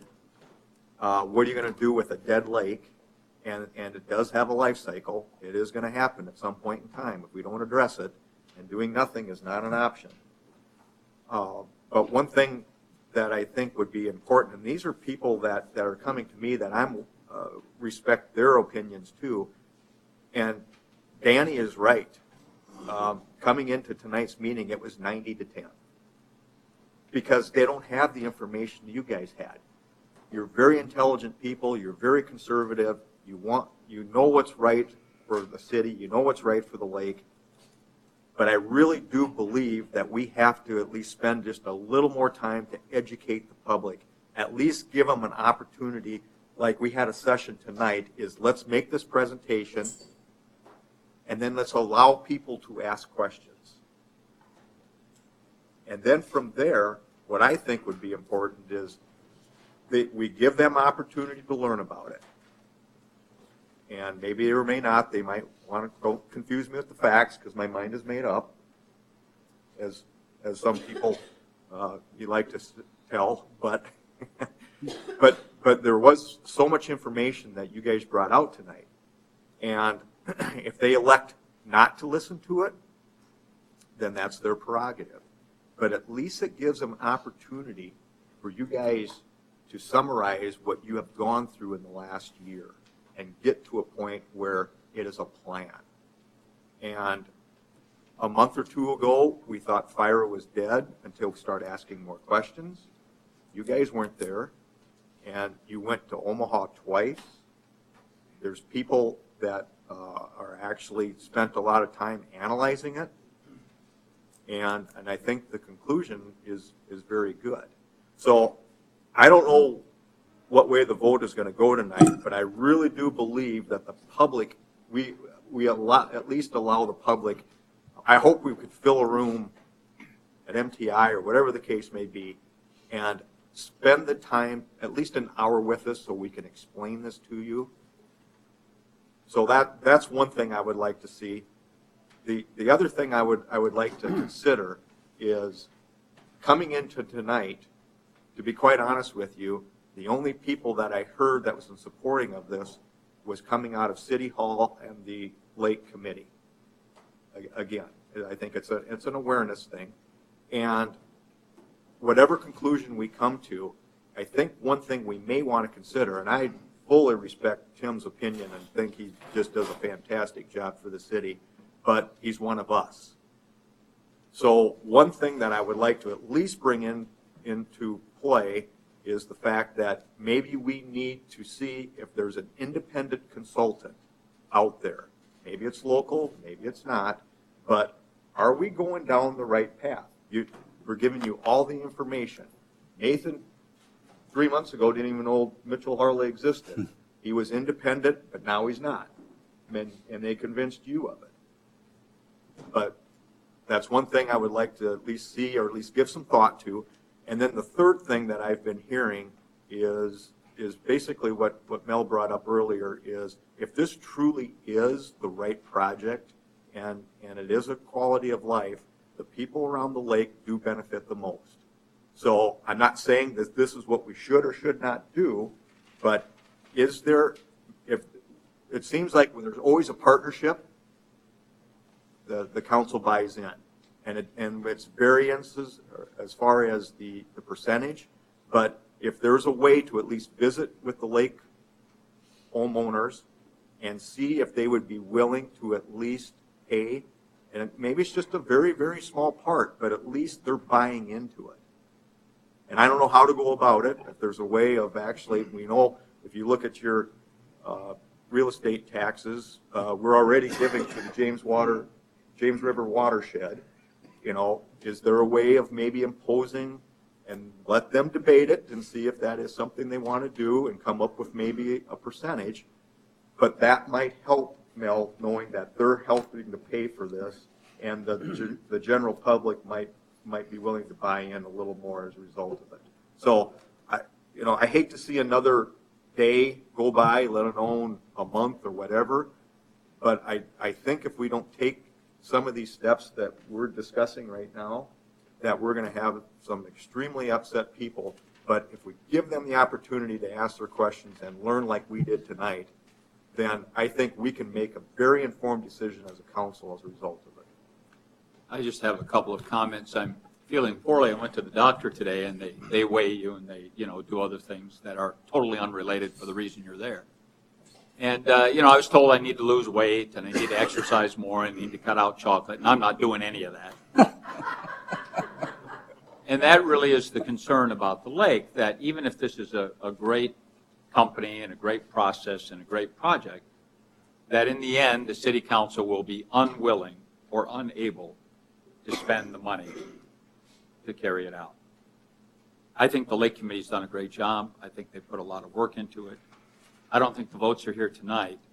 So what I would like to do, rather than vote this down and have it have, the negative connotations of that, I would like to move to table to do the kinds of things that Jeff talked about, to have additional public input. And then you don't have the situation where, well, you voted it down once and all that kind of thing. So I would make a substitute motion to table. And can I just say a couple of things? Just, I, like Jeff, I learned a lot. I was one of those people that was against it, and I would call and say, I'm against this, and I'd say, me too.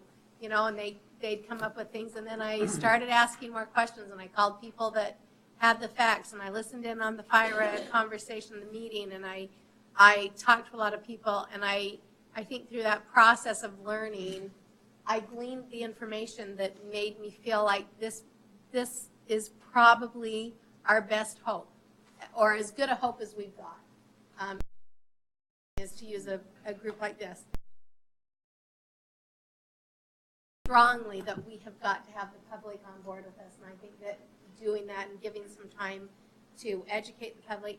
And the other thing that I just wish that FIRA would give us is just some, even if they're estimates, like how many, I don't know, how much does a holding pond cost? Or, I don't know, I just wish that we had some glimmer of understanding of the finances, because that's a key component. And if it ends up being, I don't know, however many millions of dollars, then maybe it really isn't worth it. But it would be nice to just have some idea of what did it cost for Carter Lake? Let's start with that. $7.5 million, And how big is Carter Lake? 330 acres. Half the size of ours. It has no watershed. And it has 0 watershed. It's a landlocked lake. So we can anticipate that we're looking at least double that, So it's plus two a little things. more. They're not very comparable. Do you want to be up here just so people can hear you? Sorry. Two things to consider. They're not very comparable. Okay. So what was done at Carter Lake probably doesn't work well at Mitchell because of all of the things we talked about that make Mitchell very challenging. And now I forgot my second thing. The other part of it is Carter Lake was actually, it wasn't brought about by the city of Carter Lake. It was brought about by the state of Iowa and the state of Nebraska because this lake was listed as an endangered lake by probably EPA, I would guess. And by the way, Lake Mitchell is listed as an impaired lake by the EPA. That's our current status. And so I think that's what makes Carter Lake hard to compare to Mitchell, other than it costs $7.5 million. I think that was the rolled up number for everything. And but the pocketbooks supporting it were the state of Nebraska and the state of Iowa, because it sits on both states. It's right on the border. Well, at least that is a number. Well, and we've used that number, and quite frankly, that's where we've gone above $7.5 million when we've talked about potential costs. But, it's dangerous when you do that. Sure. The estimate that I heard was $14, $15 million. It could be that much. But of that, 60 to 75% would be paid for by grant money, which would leave us about 4 million, maybe 5 million over the 7-year period of time. So that's the numbers I'm hearing. So, yeah. Joe, I was just going to ask, now we're an impaired lake, what level does it continue to go up, and then at what point is it dead? I knew you were going to ask that. They didn't tell us that, did they? I quickly looked, and I didn't get an answer right away. So, but I didn't spend a lot of time. But the most important part of that is the clock is ticking. Well, I think that what makes it impaired, in my opinion, is probably that phosphorus level that's in our lake that is so incredibly high. It's 318 parts per billion. You know, I think that was the number that they use. And a typical lake is like 60 to 80. So, you know, it's the things that Mitchell is presenting that are troublesome they're pretty significant with that watershed and that phosphorus number. It's the two concerns listed there are valid, and they are Fire's primary concerns also. Mayor, did he give you an estimate of the ongoing expenses, the maintenance?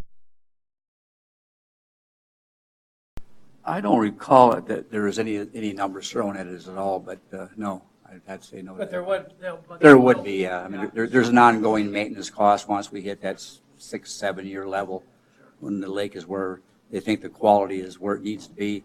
There's always going to be that ongoing maintenance, but it would be a fraction of what we're looking at for these first 7 years. There is some mention to ongoing cost, I believe, in the Osgood report that for the continuous alum treatments, there was an estimate of what it would be per year and how many thousands of gallons of alum would be needed. But I think it's also important to point out too, in that first 3 steps that the $71,000 includes is, to initiate a community-based planning process. And that is a process where you are bringing the public into it and educating them on what's going to happen moving forward for step 4, 5, 6, and 7. So, and on that committee, they call it a technical advisory committee, where you would have a cross-section of different people from the community, maybe engineers or people who have a serious vested interest in the lake. That would be the education process for the whole community that they would implement as part of that $71,000. So it's important to keep that in mind too. We can do this initially before we spend the $71,000, but they will continue and move forward with educating the entire community as we move forward. And if we don't think that they're doing what they should have been doing, they're going to have 500 hours into this after the $71,000 is spent. And if we don't think we got $71,000 worth of value after 500 hours, we stop. That's our choice. And there again, Mayor, is the people, the normal person on the street saying another study for 71. Now you've just explained exactly what they're going to do, and that's where I think there's a disconnect. If there was that many of us, right, there is a disconnect. If there was that many of us sitting here that learned that much tonight, our whole public is a lot smarter than most of us. They need to be educated as well. Exactly.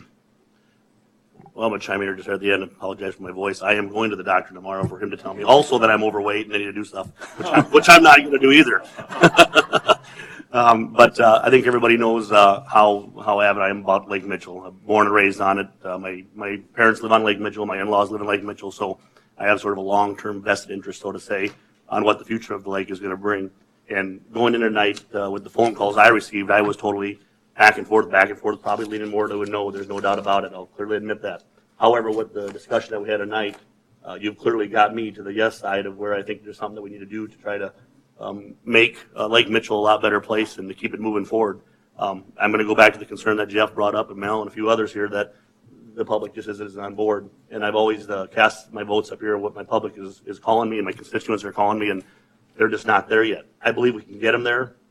I just believe tonight was one good thing. Hopefully those that are very concerned about it are listening, for one thing. I hope tomorrow when the Daily Republic prints their stuff, there's some good information in there that people can read and listen about, and KMIT and Q107 and everything else to get some of this interest out there to everybody. But I think we just need to try to get the public a little more educated, to get them behind on the vote, and let alone get to the council and say, hey, you know what, this is a good thing, because every phone call I received, I'll be honest with you, was a no. We shouldn't do this. I even talked to a few of the people out of the lake, obviously with myself, that lives out there to an extent. We got some neighbors in the crowd here tonight, matter of fact, that I haven't really spoke with, but they just were him hauling back and forth and sort of said, well, I don't think this is a good thing. They were just so skeptical and scared. But the thing about it, I don't think they heard what I just heard tonight. Because if they would have, I don't think I'd have that answer from them. And I really think that's where we're at. And I think we can change the vote around. I think with the substantial motion by Mel is the proper way to do it. I don't want the negativity on this. I want to get Mitchell better. I'm always behind Lake Mitchell, and I always will be as long as I'm sitting up here and as a resident of this town. But we just got to get the citizens on board, and I think we can do that, and I think we can get this thing moving in the right direction. So I thank the board, your lake committee, for what you've done and the time you put into it. Please don't give up on us. I believe we can get this going in the right direction. I really do. So I agree with you, Marty, because like you said, I've had the same calls that you had, and everybody else in this council has probably had.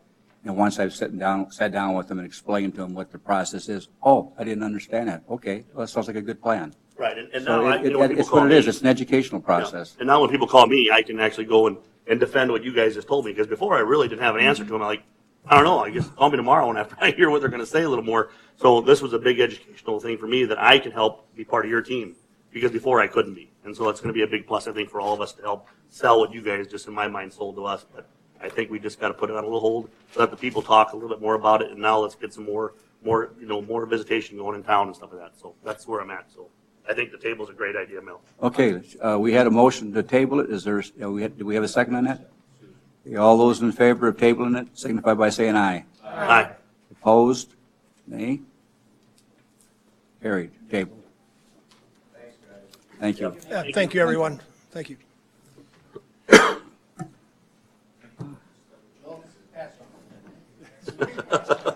night, Joe. Okay.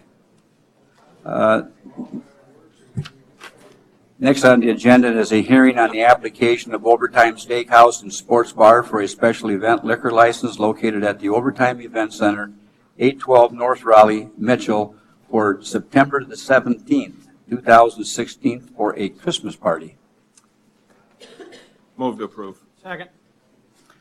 All those in favor signify by saying aye. Aye. Opposed, same sign. Motion carries. Board of Adjustment, entertain a motion for the city council to recess and sit as the Board of Adjustment. All those in favor signify by saying aye. Aye. Opposed, same sign. Motion carries. Action to set the date for the Board of Adjustment hearing, 9/19/2016, on the application of Shane Snyder for a backyard variance of 2 feet and a side yard variance of 2 feet for construction of 2 attached garages to the west and north of his residential property located at 503 North Duff Street, legally described as south 82 feet of lots 11 and 12, block 14, Raleigh's second edition, city of Mitchell, Davidson County, South Dakota. Move to set the date. All those in favor signify by saying aye. Aye. Opposed, same sign. Motion carries. Reconvene the city council. Entertain a motion for the Board of Adjustment to adjourn and the city council to reconvene in the regular session. All those in favor signify by saying aye. Aye. Opposed, same sign. Motion carries. First reading on ordinance number 2551-2017, annual appropriation ordinance. Yes. I'm assuming you're going to invite the public up. I Yes. did provide you an update on any changes that were made following your last work session. Those should have been provided to you. They're also on the desk there if you need another copy. There were 2 people that submitted information before the deadline, which was included in the packet. I did also hand out a letter that came from the prehistoric Indian village after the packet was published. That you already received that as well. The individual, Joe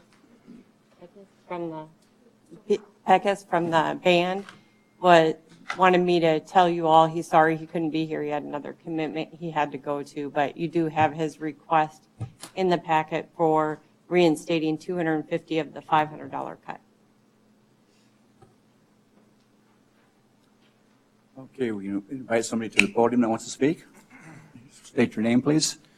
Good evening. My name is Mark Wilson. I live in Ward 4, and I'm representing the Mitchell Aquatic Club. I'm not going to go into great detail about what the Mitchell Aquatic Club is. I think the 9 of you are very intimately understand what we are and what we stand for. Just to kind of give you a little sidebar to think about, this summer I took my family down to Omaha to attend a couple days of the Olympic swimming trials. And at that event, there were 1,800 athletes that participated. And those 1,800 athletes compete for one of 52 spots on the swimming roster.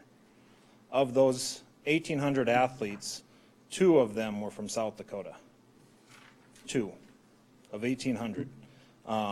Neither one of them came from one of the top 2 cities in South Dakota.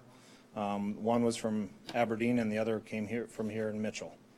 And for me, I think that that's an amazing feat to have athletes from this small state participate at a national level, and against that level of competition was very impressive. And I just wanted to give you a little background on what the situation was. We historically have received money from the city to help operate the swim club, and the funding that we have received in the past is for our operational costs. The money has never been used for capital improvement projects, any sort of capital investments of any sort. It's always helped us, pay the lights or do those type of operational things that you guys are all familiar with. And this past year, we had a changing of the guard. We had one president leave as his term was over, and a new one came in. And one of the things that we missed was that when he took over, he missed the deadline to apply for our money that we have received in the past. We ended up being a few days late and missed the deadline, which I understand and can appreciate a deadline as much as anybody, but I wanted to make you guys aware of what the circumstance was, why we didn't have it, and why I would like to request for reconsideration for the amount that we've requested. So, if you have any questions. 12,000. So it's my understanding that it did get in late, is that right? I think it was 2 weeks after. It was 10 days late after the deadline when I did receive it. And that was the reason why it wasn't initially put in, is that correct? There That no was the other reason, And that was the recommendation we got from you as the executive committee because the deadline was missed, and we did not include it as well. Yeah, oh, sorry, go ahead. And there was more than one that was late. There was a veterans wall, no, not wall, it was an improvement. Here, let me pull it up. No, it was the American Legion Conference Room. Oh. I believe you also received a request for after the deadline as well. I think that was, I think it said American Legion, but it should have been VFW. I spoke with Jason Weedy today, and he explained the situation that it was, he was out of town on vacation. The transfer of power came.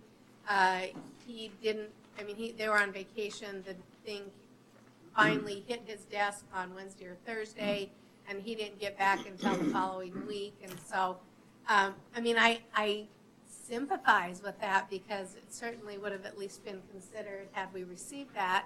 And it's unfortunate that it was one of those times when it was completely an oversight. It wasn't like you just said someone stuck it off at the side. And so I'm sympathetic. I don't know if there's money that we could give to you, but I'd sure like to see us at least give them something if there's some available, because certainly, currently they're operating in that little space on a bubble pool. Is that their thing? Yep, the above ground pool, yeah. You already, did I hear that you had a little leak recently that we were concerned about? Did someone tell me that? There's just some routine maintenance that we have to do from time to time. Seals start to leak. It's no different than a hot tub. Every once in a while you have to replace some seals and those things, just routine maintenance.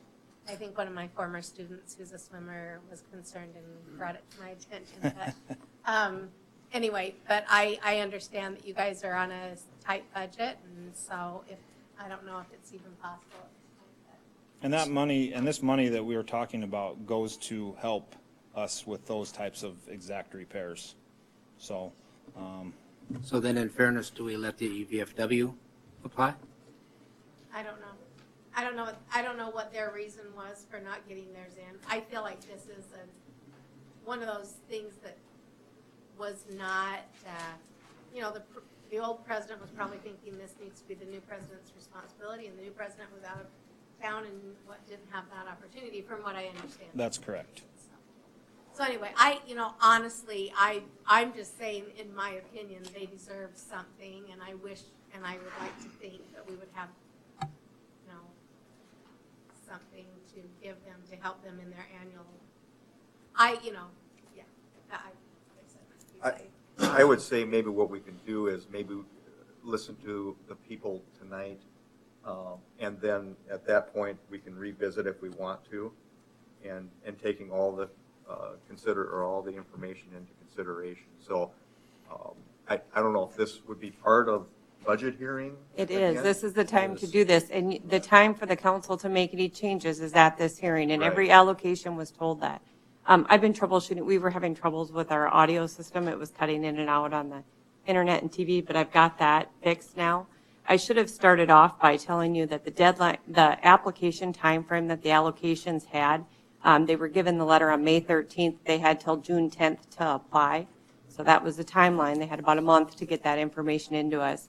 The goal or the directive that I received and that we received from the council was that you wanted us to present a structurally balanced budget. As you know, we took about $2 million out of reserves that last year to balance the operational budget. This year, when the department request came in, we were $2.1 million in the hole. Those reductions were made across the board. For those that weren't at the work session at the previous hearing, those reductions ranged everywhere from the 2016 budget. We've reduced wastewater treatment 50%, street 47%, sports complex went down 38%, street or fire was about a 19% reduction, parks 30%. So every departmental budget was seeing reductions in addition to allocations. So just anyone who missed that conversation at the previous work session, I want them to be aware that those reductions were happening across the board. I received quite a few of those questions since then. The other follow-up item, we just wanted to make sure, the sales tax collection numbers that we used in the revenue budget were very conservative. We reported that at the last hearing. Michelle was able to get the sales tax collection report for August. And as you can see, the first and second penny sales tax are still flat. It was like up now I don't have a mouse because I have to use it for this. 0.34% is first and second penny, and third penny is down 0.76% through August. So I still feel that after we reviewed those numbers that came in, we still have a 0% CPI for property tax. We all know that. The revenue figures just have not changed where we feel comfortable making any recommended changes in revenue. I should have started with all of that, but me trying to troubleshoot the internet there so we could make sure that the YouTube watchers and the TV watchers had audio had me distracted, so I apologize. So had they applied, how much would you have cut them based on cutting everybody else? Well, I have this pulled up. Your allocations were between 7% reduction down to 60% to 100%. Well, those would be the ones that didn't have any funding in there. The things that we looked at in recommending what those should be funded at for future levels was, number one, what did they have available in reserves? As you know, the city has less than 15%. The last time I looked, I think we were at 13% available. Some of these allocations had over 22%. They're in a much better financial position than the city is at this point. We also looked at what their service delivery area is. Do they provide services outside of the city of Mitchell? And if they do, are other public entities besides the city of Mitchell helping fund those services? Or is the city of Mitchell subsidizing some of those operations outside of the municipality? We also looked at if it's a membership-based organization, And if the city is the largest funder of that, do they have the ability to go to their membership and increase their revenue from the members when it should be a membership-driven organization versus city? Some of the other factors that came into consideration was those on the executive committee who made statements that in previous budget sessions, an outside entity might have said, if you buy this program for us this year, you won't have to commit to us in future years. Or the council may have said to the allocation, we will do this for 3 years, but then it's done, and now we're 10 years into the funding cycle. So those are the kind of things that were considered. It was the first year that we asked for financial statements from those outside applications. That's a standard practice in government across the state. We just hadn't been doing that here. So I would say those are the primary factors. So how much? I don't know because I didn't get their financial information. Dave, I wouldn't know because I didn't get their financial information. I didn't have That's their what makes it audit. kind of difficult for us Right. tonight. I mean, if we have to approve something, And, if we're and, cutting city funds, city Right. departments, we just can't let the allocations go unscathed as well. Right. And And for the the- VFW as well I then, think if they they forgot. understand that. I mean, Yeah, I totally understand that. I mean, I And hence my understand that. question then. how and I much? don't have all the information that we had in the other ones when we do you made have the any of that background information? I do not And have audit it fin- handy. Huh? I do not have it on me, no.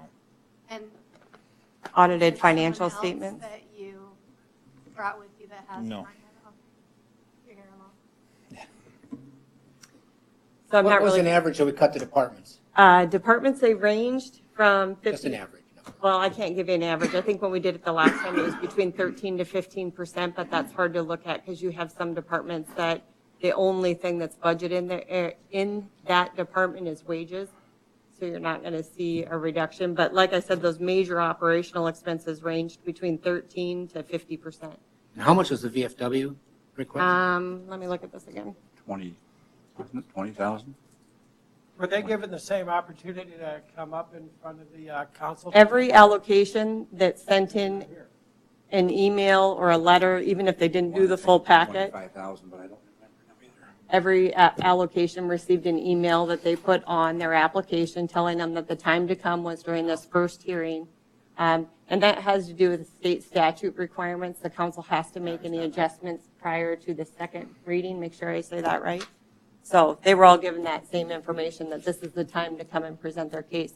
And then if you're, I know probably everybody knows this, but if you're adjusting expenses and you're not, reducing somewhere else, or you're not increasing revenue, you're taking out of reserves for everything you add back in. Is there any other special funding that's out there that we could take this out of and not hurt any of that, Stephanie? Like the lake, I'm just looking at the lake funding. If you, Take it out of if there. you take that 71,000 out that's currently in the budget for Lake, you would have that opportunity. But at that point, I would say, do you also want to consider things from your department? Like you cut a $225,000 street sweeper. We cut the maker space from the library. You cut part-time and seasonal staff in every departmental operation. We cut equipment requests. We cut some new improved technology requests for emergency responders, fire, and police. We cut one vehicle out of police. We cut training. We didn't increase any program service area. There was I'm going to say the wrong word, Lyndon. Lifesaver, Project Lifesaver, that we were going to expand. We did not do that. We did not, and the other one was the volunteer citizen, I can't remember the police reserve program, which we did not add because we were cutting. We did not upgrade the cameras and the patrol cars. We're just going to do one versus all 6. And I think that we all recognize that. I'm just all saying of- you should give them the same opportunity to ask for those $71,000, yeah. I have one question. Do you have anybody that has written any grants for you, or are you in that process? Yeah, so we have, the grants that we've written and received have been towards capital improvement projects, timing equipment, scoreboards, those types of things equipment that need, have a 15 or 20-year lifespan. We generally use grant writing, we don't generally look at grant writing for operational expenses just because it's something that we try and budget, year over year on, and with grants, you just never know how they're gonna come. Well, and I appreciate that, but I just have a couple things that I might suggest.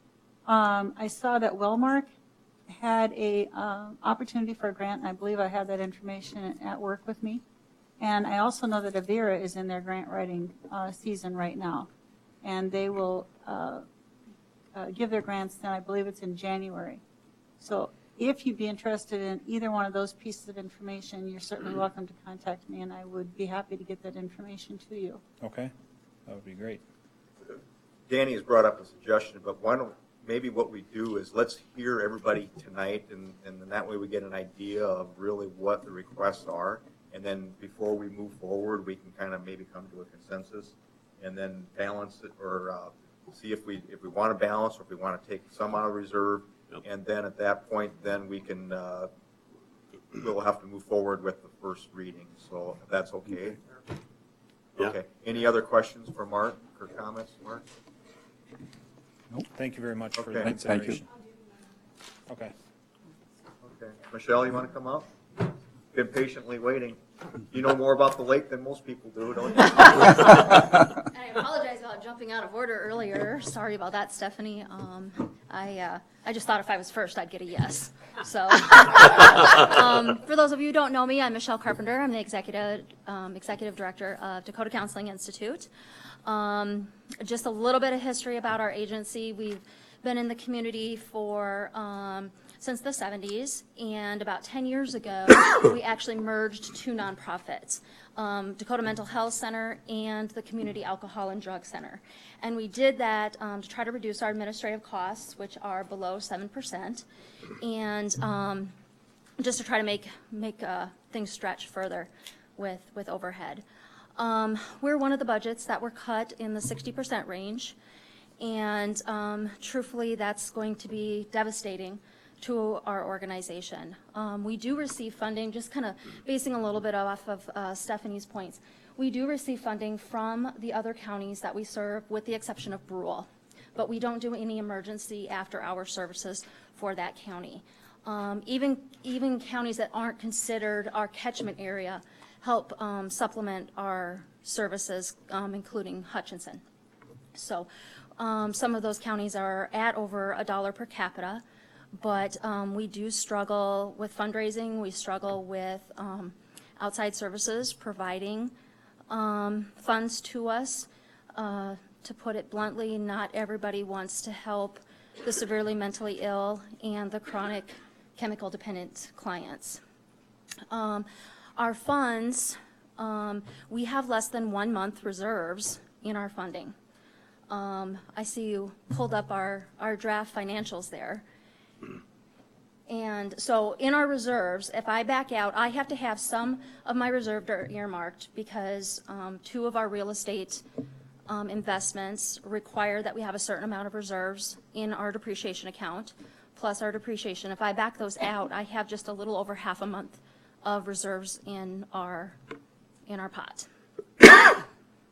We have 1 payroll in a line of credit if we would need it. Our largest payer is the state of South Dakota. They set most of our rates, and they set what we don't get paid. We fill out an extensive cost report every year that says we need $100 to break even. They say, okay, here's $80. This is your rate. You're a capped system. Good luck. And we handle every crisis that walks in the door, whether it's a crisis or not. Someone walks in the door and says, we need help. We don't first ask, what's your insurance? They walk in the door, and we provide the service, and we talk about it later. We try to provide everybody with a number of free sessions, depending on diagnosis. A lot of what happened with Affordable Health Care Act is people got insurance, but it's a very high deductible, so it's really not helping them necessarily in paying for services to the agency. So, you know, we talked about what would we do if we really lose this $37,000. What are we going to do different? Because we're already, as everybody in this room is going to be faced with the wage and law hour changes December 1st. We're already looking at taking a $31,000 hit with that. And then this $37,000 here, we're really going to have to probably change. We don't have any fluff. I don't have any admin to change. I feel we're as bare boned as possible. I've got 2 vehicles with 200,000 miles on them, you know, and we just hold your breath and hope they make it across town. We don't have an electronic health record system yet. We're way behind the times when it comes to the hospitals and other clinics. We take a small reduction in our fees because we don't have eScribe and all of those fancy things, because we've just been trying to build enough reserve so that if the state system goes down and says, we can't pay you for a month, I can still make payroll. And so where would we come up with the 37,000? Probably will have to be like in our on-call emergency services. Right now, we provide 24-hour services, 7 days a week, 24 hours a day. 3 of our facilities are 24-hour facilities alone. But that might be where the Mitchell Police Department will call us and say, we need you to come evaluate somebody. Our response time, we try to keep it 30 minutes. We may have to look into helplines and 800 numbers to where if you're feeling suicidal, you're going to call that helpline. That helpline's going to call the police department and pick that person up for their own safety, and then we'll evaluate them during regular business hours. Because that's all that my state contract is requiring me to do. I don't like that level of care because people are held in the jail, and I think that's really crappy. So, you know, when you're in a crisis situation, we want to help you as soon as we can, but I just don't know where else it really is going to come from. Yes? County funds, 25,000 for revenue versus city, which is 62. How do you determine county versus city? We ask, and that's what we get. How much county involvement do you have versus the clients coming from X amount of counties? Sure. Today, I have 2,418 open clients. 56% of them have city addresses. 56% of them have city what? City of Mitchell address. Yes. City support is twice as much as counties. And so your county funds is more than just Davison County? Yes, it is. It is Hutchinson, Sanborn, Aurora. Sanborn, Aurora. I'm missing someone. Do you get any assistance from the county for the care of mentally ill that they're required to provide through the state? Like the dollar per capita? We're getting about 37 cents per capita. I went July 19th and defended our budget to the county commissioners.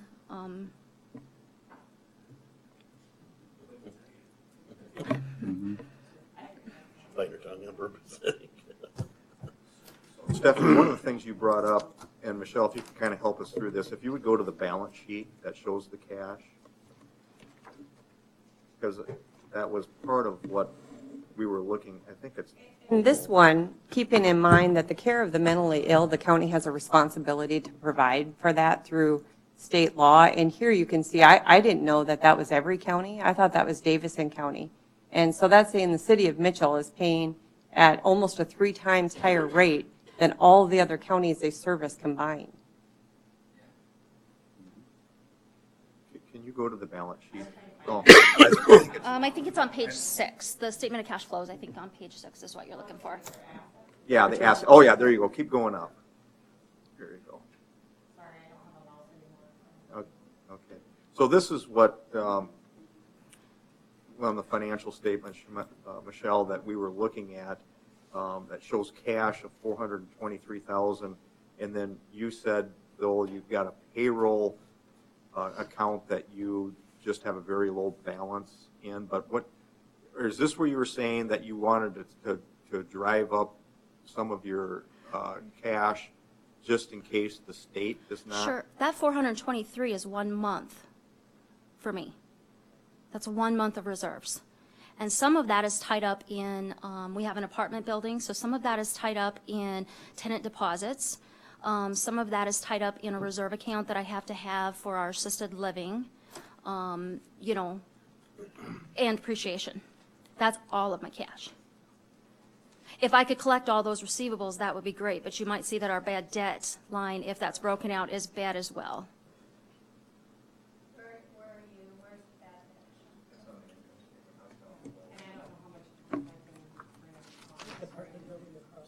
Yeah. from the middle school. Yeah, I was sort of thinking that myself already a little bit.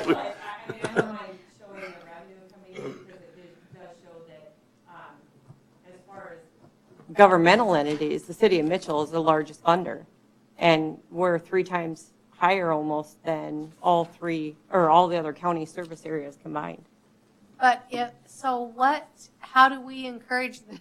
I mean, at this point, what do we do about that? Because, I mean, my concern, and I'm sure you share this, Michelle, is that you look at the crime across America and it comes down to what are we doing to support the mentally ill.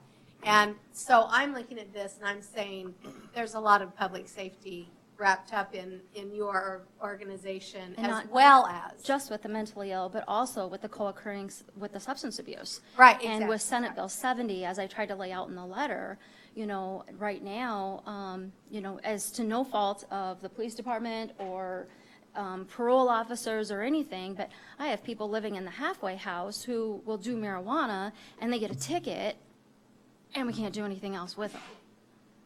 It's very, very limited. So as long as it's a nonviolent crime, my population keeps increasing, but the state population isn't following that. Now, not to get into more politics, but if the Medicaid expansion would happen, my situation will change because I have this amount of bodies that don't qualify for state that may qualify if that expansion would happen. And that would help with the free and reduced services. With a $4.4 million budget, last year I got $17,000 of discretionary funds to use for people who were in crisis, to use to help pay for those services. $17,000. So Stephanie, remind me again, what was last year's funding and?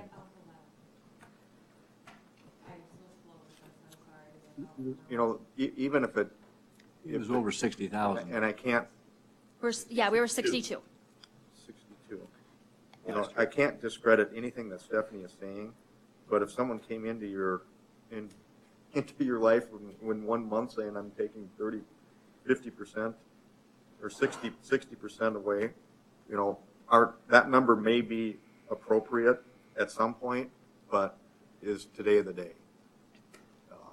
And at least we're kind of putting you on alert that it looks like maybe we're going to be going down, but if we decide to do something to at least get her through. And definitely and get a next year, plan. I can use that in my appropriation request with the counties and let them know, help. We really need help here. Sounds like the county's got to be given more. Can I I don't ask? want to disagree. Can I ask Lyndon a question? Yes. Let's assume we don't restore the funds and you have to do what you have to do. How does that change our law enforcement? How does that change anything with the jail? Is that all county? I mean, what might happen? How it affects your staff. If staff are reduced, right now there can be a 30-minute wait to an hour wait for a counselor. But okay, so we're picking up somebody right now. It's after hours. Right. And they're not going to come till 12 hours from now. Where do we put that person? Adolescent. They either got to sit at the police department with an officer, or if he deems them, if he puts a 24-hour hold on them, then they go to jail. And that's The problem is we don't have a holding place for the adolescents. For adolescents, we don't have a holding place. If the parent agrees to take them for hospitalization and the hospital accepts them, then they're taken care of. But How often do we call them? Probably every day. I Close to counted it? the last year, and after hours, Every weekends, 2 and days. evenings, we had over 300 hours of evaluation time for crisis. Evaluation takes, what, 30 minutes? 30, if we have to do hospitalization and stuff, Probably. it might take up to an hour. Yeah. I'd say not a lot. I mean, most of them are going to be 20%? adults. Yeah, 80% adults. Who's responsible for holding those adolescents in the interim if there isn't an adolescent holding facility? Is it the city or the county's responsibility? It'd be the county if the judge issues the detainer. If he doesn't issue the detainer, then we got to find someplace for him. Okay, I'm confused. Do we Again, elect the judge yet? a juvenile gets picked up picked up right now. We're not taking them to a judge at 9 o'clock, right? No, not if it's just a mental health eval. No, we just take them to the station and call a counselor in. And Yeah, but we don't have counselors now because Right, we you're cut gonna the call an budget. 800 Oh, we number. maybe call an 800 number, but the officer may have to make the decision himself also. So which is we're legal. taking somebody off the street to babysit a kid. Yep. Or an adult, I mean. Oh, right. I get any it. of But, them. the juvenile, the adult, you could trot over to jail, but the juvenile's a little different story. And I don't want to throw that out there as a threat. We're just brainstorming at where, because your 37 came on top of our 31, which is what we're going to be paying for overtime for our on-call staff. So that all of a sudden became 68. Lyndon, and who's the responsibility for the care of the mentally ill juvenile on a mental health hold? The city or the county? No, I believe it's county.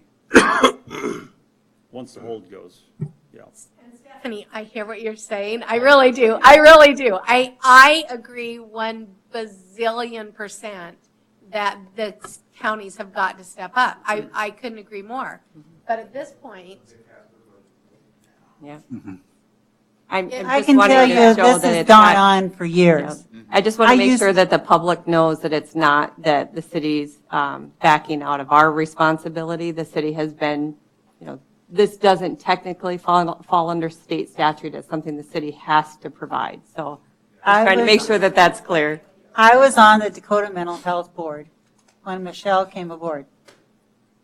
And I can tell you at that point in time, the funding situation was the same. The cities were doing more support at that time. The city was doing more support at that time than the counties were. This is not a new issue. Michelle, are there any other cities that contribute? I mean, have you talked about having, obviously we're talking about counties, but if we're helping other cities. No, the majority of the cities that we would cover would also be Chamberlain, but they're contracting with a local psychologist there to do their after hours in their hospital. So they're not contributing. As for, the counties, the one that I did neglect to say was Hanson, for the record, because they are at more than $1 per capita. But, and as for other cities, we don't have a large city outside of Mitchell and Chamberlain.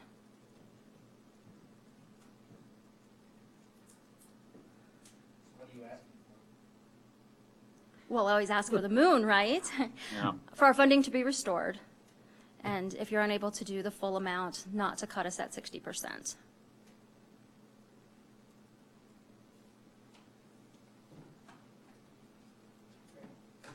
Any other comments, questions, concerns for Michelle? I think Take so. them all, yes. Thank you. Thank you. Thank you. Thanks, Michelle. I do want to make sure that I state that Joe Peckus, his request was to reinstate 250 of the 500 to add to your list, because he had to be away for a family issue. Yeah. Do we want And to, we have someone else here from. Jerry, did you want to talk? Good evening, everybody. My name is Jerry Gary, and by way of introduction, I'm representing the Mitchell Prehistoric Indian Village. And I've been a member of this board since the day the nonprofit was organized. None of you would remember back in the 70s when the Indian Village was a committee of the Chamber of Commerce, and then we decided to spin off and form our own nonprofit. And so over the span of 5 different decades, the point of this is that the city has been very supportive of the Mitchell Prehistoric Indian Village. So it's very difficult to come before you after hearing that heart-wrenching presentation. I have a letter here from Cindy Gregg, and I was going to read it. I am not going to read it any longer. I'm going to pass this out to each of you if you haven't received it already, and just simply say that we went. Okay, there may have been some editing since you received that. I'm not sure. But simply to make the point that you've been very supportive, particularly on our advertising end of the budget, and that has gone a long ways in improving the ability to get more and more people out to the prehistoric Indian Village. So the area that we would most likely be cutting, of course, would be in the area of advertising. But I just want you to know that we are. If any of you would care to see our budget at any time, particularly Susan could point that out to you, that this is not a budget that has any kind of fluff, and a number of you have seen our budgets in the past, that we are a proactive board, we're a very active board, and we are already have arranged to seek out a replacement for those funds. If it doesn't come from individual board members to make up that difference, we have already scheduled to fly to New York at the expense of the board to send Cindy and one other board member to meet with two of our foundations to ask them to increase their funding. And it's interesting that we have a great deal of interest out of New York, but that's been the success of Cindy and our partnership there again with the city, because we identified those two groups in New York when you helped us fund that software that identified the various organizations around the country that tend to support historic sites and so forth. So we'll be traveling to New York in October to make presentations to a number of foundations that already have been supporting us in the past to increase their support, and then we will be working with a number of those board members to identify other people in the New York area that may be interested in supporting the mission of the Prehistoric Indian Village. So the other item, though, was that was under consideration was an $8,000 request to fund an approximate $80,000 technology grant. There again, to build upon the technology and the exhibits and the presentations out at the Prehistoric Indian Village. And that would be a request that we would only receive that $8,000 if we indeed raise the entire $80,000+. So it isn't an $8,000 gift that you make to us and we just pick a piece out of that grant or the entire project to fund separately. So I just want you to know that we completely understand the issues. I've gone through this over the last 39 years many, many times, and there again, you've been very supportive. When you have been able to support us, you've been there to support us at our request. So please take a few minutes to review through that letter, and if there again, this is very difficult to come before you after a number of other cuts that have been taken, but understand that we are very proactive and doing the best we can to continue what we think is an outstanding historic and educational program. Thank you. Does everybody have a letter? And this was dated the 26th. Okay, I'll leave this with. Thank you. Okay. Thank you, Jared. We have someone else that needs to come forward?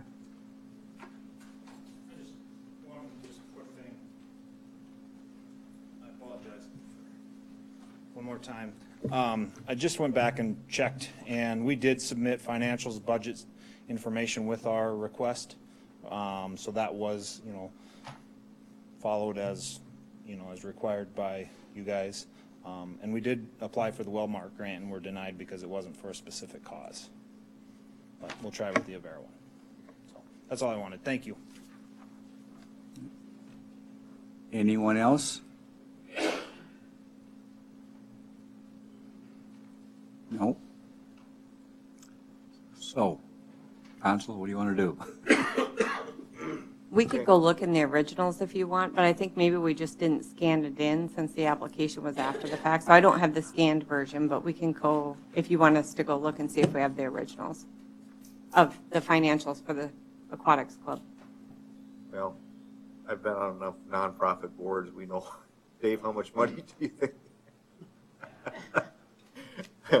I know it, Stephanie. I appreciate it. Yeah, right. Wait, rest assured they're not sitting on $500,000. Okay, we can move on. Are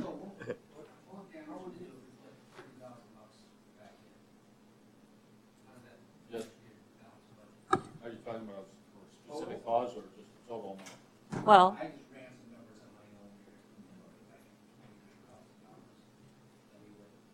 let me pull up. Well, let me show you one thing, because this is good, because the city of Mitchell has not seen a budget like this in 5 years that I could tell when I went back through your historical budget process. Right here, you can see, I'm going to make this bigger because this is really, really hard to see. Where this says unassigned fund balance, in previous years, you always had money sitting in here. Last year, we had $1.9 million listed under general fund. You can see right now, there's nothing there, and that means that we're not taking anything out of reserves. So if you're going to add $35,000 into an expenditure budget, you have to cut $35,000 somewhere else, or else you will now show $35,000, excuse my language there, $35,000 being applied from reserves under the general fund heading. So there's your answer, I think. So, Because I'm not going to fudge revenue numbers. I'm not going to put in revenue there that we don't anticipate bringing in. And the reason for that, and this is for the people that didn't hear the previous conversations that you had as a council, in previous years, we over anticipated what our revenue was going to be in order to meet what the expenditure requests were. We brought that all down to realistic projections so that we know we're going to have the revenue there to support what we're spending. So that's why we went through and looked at the sales tax numbers again to make sure that we were still on target with where we thought those were coming in for next year. I'm not going to adjust those for any reason other than.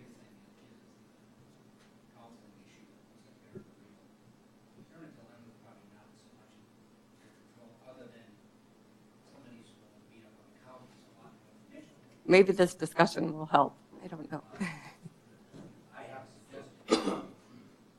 Looking at MAC, I think they need to be cut just 15% from what they wanted, just because they didn't get in. We cut the budget for the departments 15%, cut them 15%. So that'd be $1,800 cut out of there as well. The band, give them $500. The prehistoric Indians, give them half, $3,500. And then the counseling, I don't know what you about, I don't know where I come up with this number, 25,000 to 30,000. Not all, but it's special grants over 28,900. I did not catch those. Did you get them? The Indian Village, 3,500, right? We cut them 7, give them half back. In the band, they asked for Just give them 30. 500.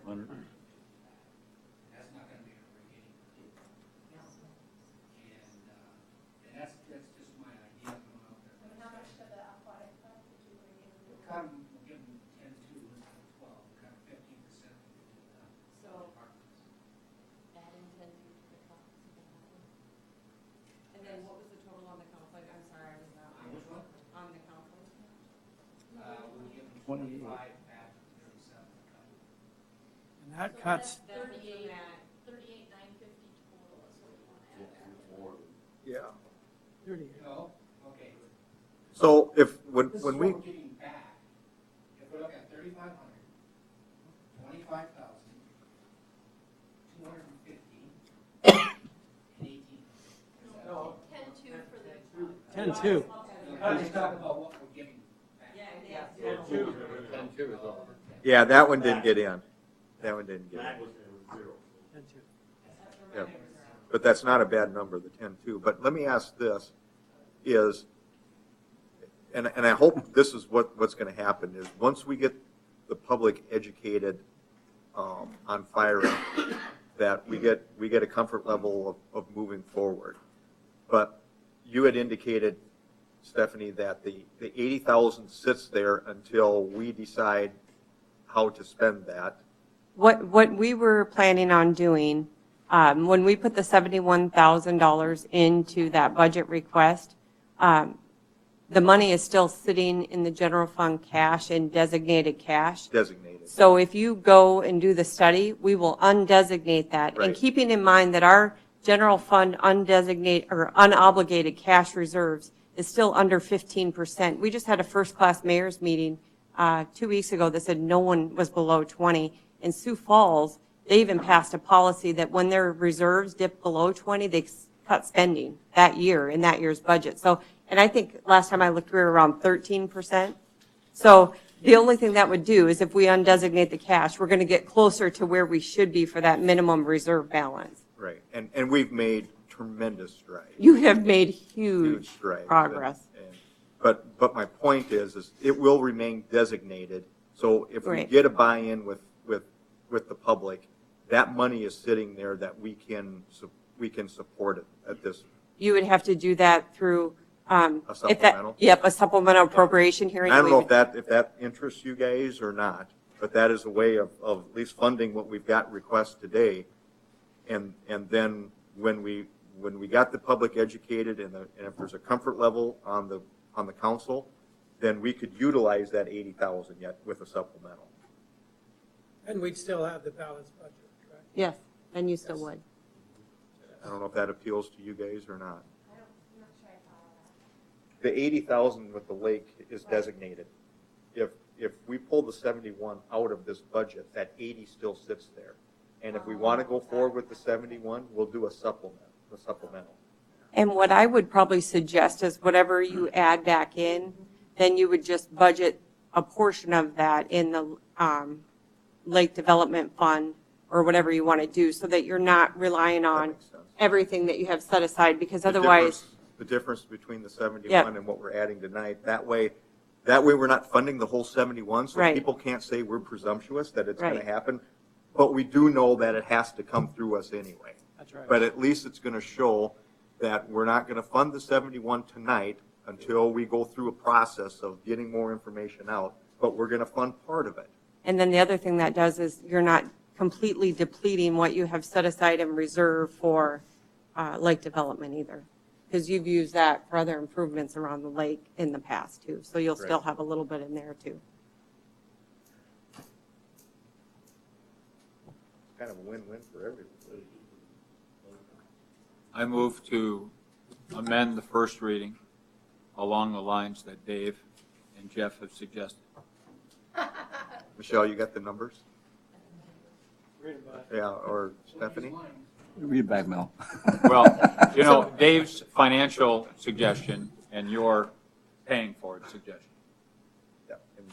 I'm too I out think of it to everybody know is right. rephrase it other than that.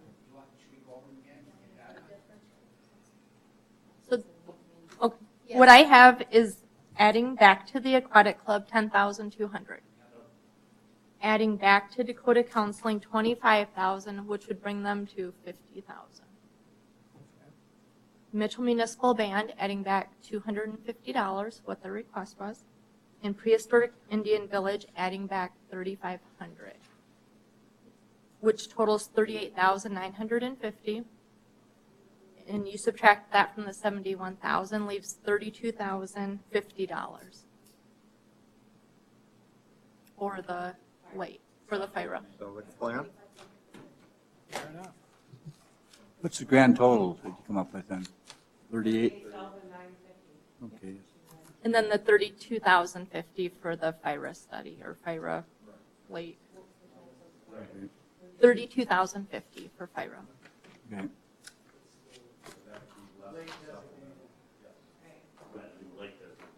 So we had a motion, we have a second on that? All those in favor signify by saying aye. Aye. Any further discussion? If not, all those in favor signify by saying aye. Aye. Opposed, same sign. Motion carries. 2016-27 Rock Salt Bid Award.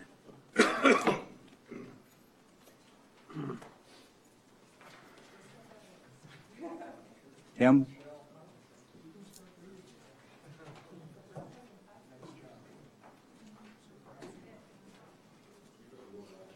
Can you pull that up, the rock chip?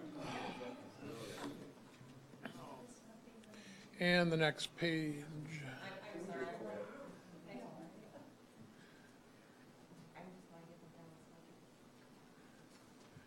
Meridian Grain is the apparent low bidder, and they have hauled our salt many years in the past, $41,300. The other one, there are comments there that he bid some at peak demand, some at non-peak demand, but he was not the low bidder anyway, so we're recommending award to Meridian Grain for our, this is our salt for snow removal and ice melt. So moved. Second. All those in favor signify by saying aye. Aye. Opposed, same sign. Motion carries. Action to approve Recreation Center feasibility study. It's a request to approve Recreation Center feasibility study with Councilman Hunt Sacker, Operations. Okay, again, this is the study or management plan for the recreation center. As we're looking to add the new aquatic center, we want to figure out how we're going to manage the recreation center after and before that is installed. So, so the request is to, to move forward with the recreation center study and plans, and this was approved by the Parks Board in a special meeting, and that's all I have. Can I give just a little bit of Go a ahead and- review back from a couple months ago? If you remember, the former Park and Rec director had budgeted for a master parks plan, and it came at the recommendation of the Park and Rec Board that we not do that plan that had been proposed to the council, and instead we look at doing this. They thought the timing was better served due to the new pool coming in to be adjacent to the rec center, that's the time that we need to look at what that rec center is going to be long-term, and how do we make those two uses complementary of each other. The mayor and I met with Melanie Mullenmeister, who was the chair at the time, and that's where the recommendation came from. We thought it was a good proposal, too. We've been waiting for the new Park and Rec director because obviously it's going to be very important for him to be involved in that process. And just like Nate pointed out on the staff report there, because we had a 6-month period of time where there was no salaries paid because I was doing that job as much as I could in the interim, that budget line will be overspent a little, but there will be an offset due to not spending the salary during that 6-month time frame when I was gone. So they have the funding within their budget to do it with that method. And like Nate said, we were just waiting for him to get on board. This was originally a recommendation by the Park and Rec Board that this was a more timely thing for us to look at versus a master parks plan. And Councilman Hunsaker also is the engineer for the aquatic center, so they've already been a part of this process, and we felt this would be a good way to them to just continue it. Also, the price was much lower than the other estimates that came in at 45 or 50. One of them didn't have a real end number, but the other one was at 60,000. So. One of the things that we really liked at the Park and Rec Board when they first talked to us about this is they said, you know, what you were seeing in other areas other than the city is that a lot of cities had done an indoor recreation or an indoor pool, and then they were adding rec centers to complement the operations of the indoor pool. So they said we were really uniquely positioned because we already had the rec center that we were adding our pool to, and there's a lot of joint programming and things that you can do to make them both function better. So I know when we first talked about the proposals before we had Nate on board, that was another thing that stood out for that board as well. This isn't about programs, this is about physical structure. That's correct. Move to approve. Second. Recreation Center, too. All those in favor? I've got one comment. Go ahead, Steve. As we've talked about the budget and the pool and operation, if you go to page 37 of the budget that we just passed, right now it costs us $540,000 a year to run the rec center, just for salaries, expenses, capital outlay, utilities, chemicals for the pool, all of that's in there. It costs us $540,000 a year. Now that's obviously running all the programs and everything else, but the pool and the utilities and the chemicals are all in there now. And so the estimates that it's going to cost us $250,000 or $400,000 more to run the new pool, I don't know where those are coming from other than I'm comparing, I don't have anything to I have to have a building and people and utilities and insurance and everything else, but we have $540,000 of that already. Good point.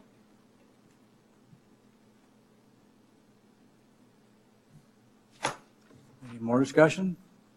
Got a motion, had a second. All those in favor signify by saying aye. Aye. Opposed, same sign. No.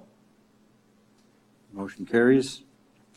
Action to approve airport farm ground lease, conditional amendment to airport lease. It's an agreement changing the alfalfa to grass on a portion of the airport leased farm, airport farm ground lease, city project number 2015-5. This has been in discussion with the farmer who is farming our airport farm, I guess is as good a term as any.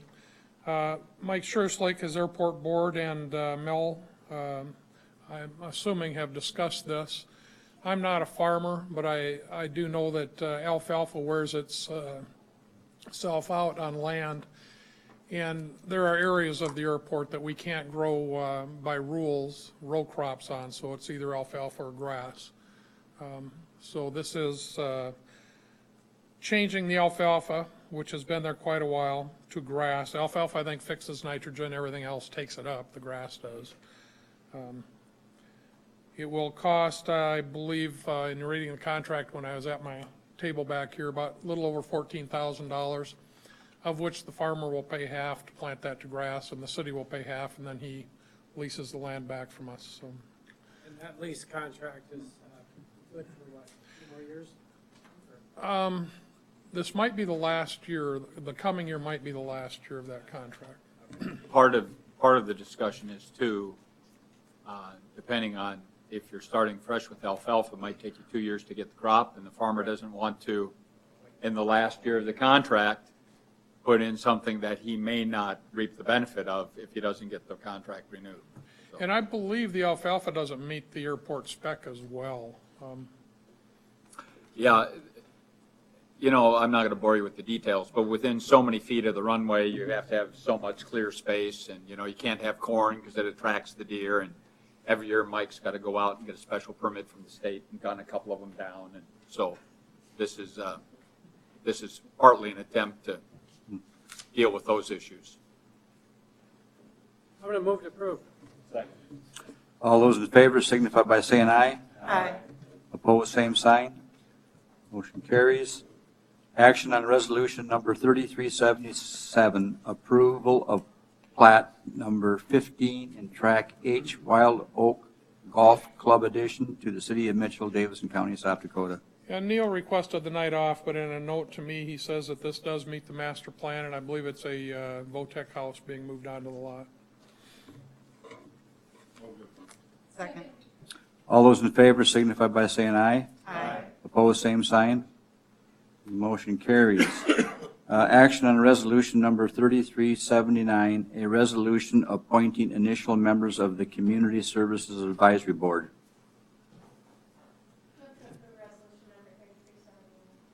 Second. All those in favor signify by saying aye. Aye. Opposed, same sign. Motion carries. Action on resolution number 3380, a resolution amending City of Mitchell water rates and fees. Resolution is to set the water rates to $3.10 per unit. Yeah, 2 items to this resolution, and we've talked about both in council in the past. The 10-cent increase from $3 to $3.10 per unit. And the unit is 100 cubic feet of water. 100 cubic feet of water equals 748.1 gallons of water. So for approximately, we round it when talking to 750 gallons. Will now cost you $3.10 instead of $3. In past councils, we've always had the discussion, I've been directed by council to, that we should, rather than wait 20 years and raise our water rates by 30%, try to get cost of living in there. So 5 cents of the 10 is for the BY proposed changes in rates for excess water.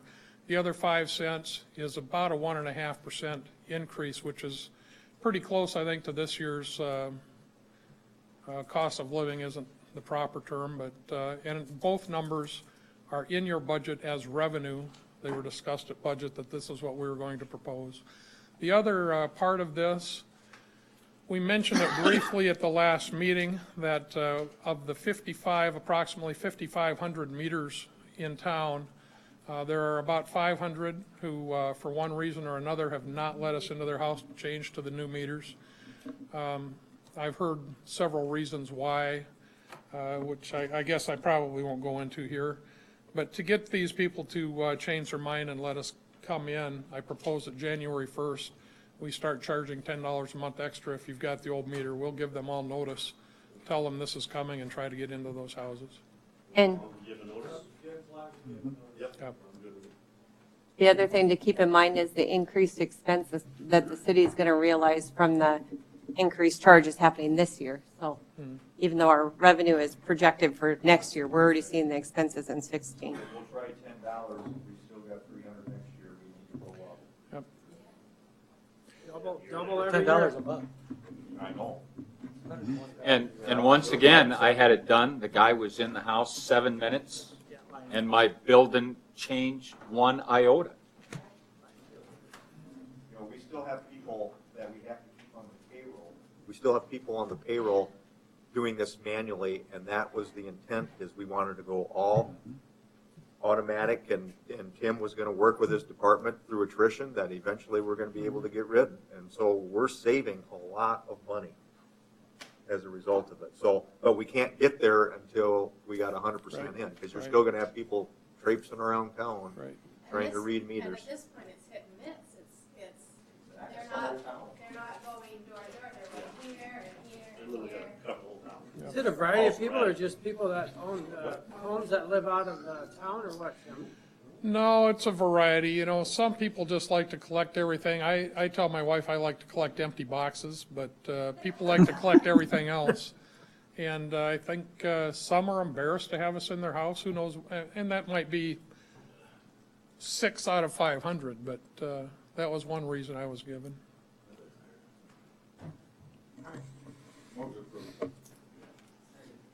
All those in favor signify by saying aye. Aye.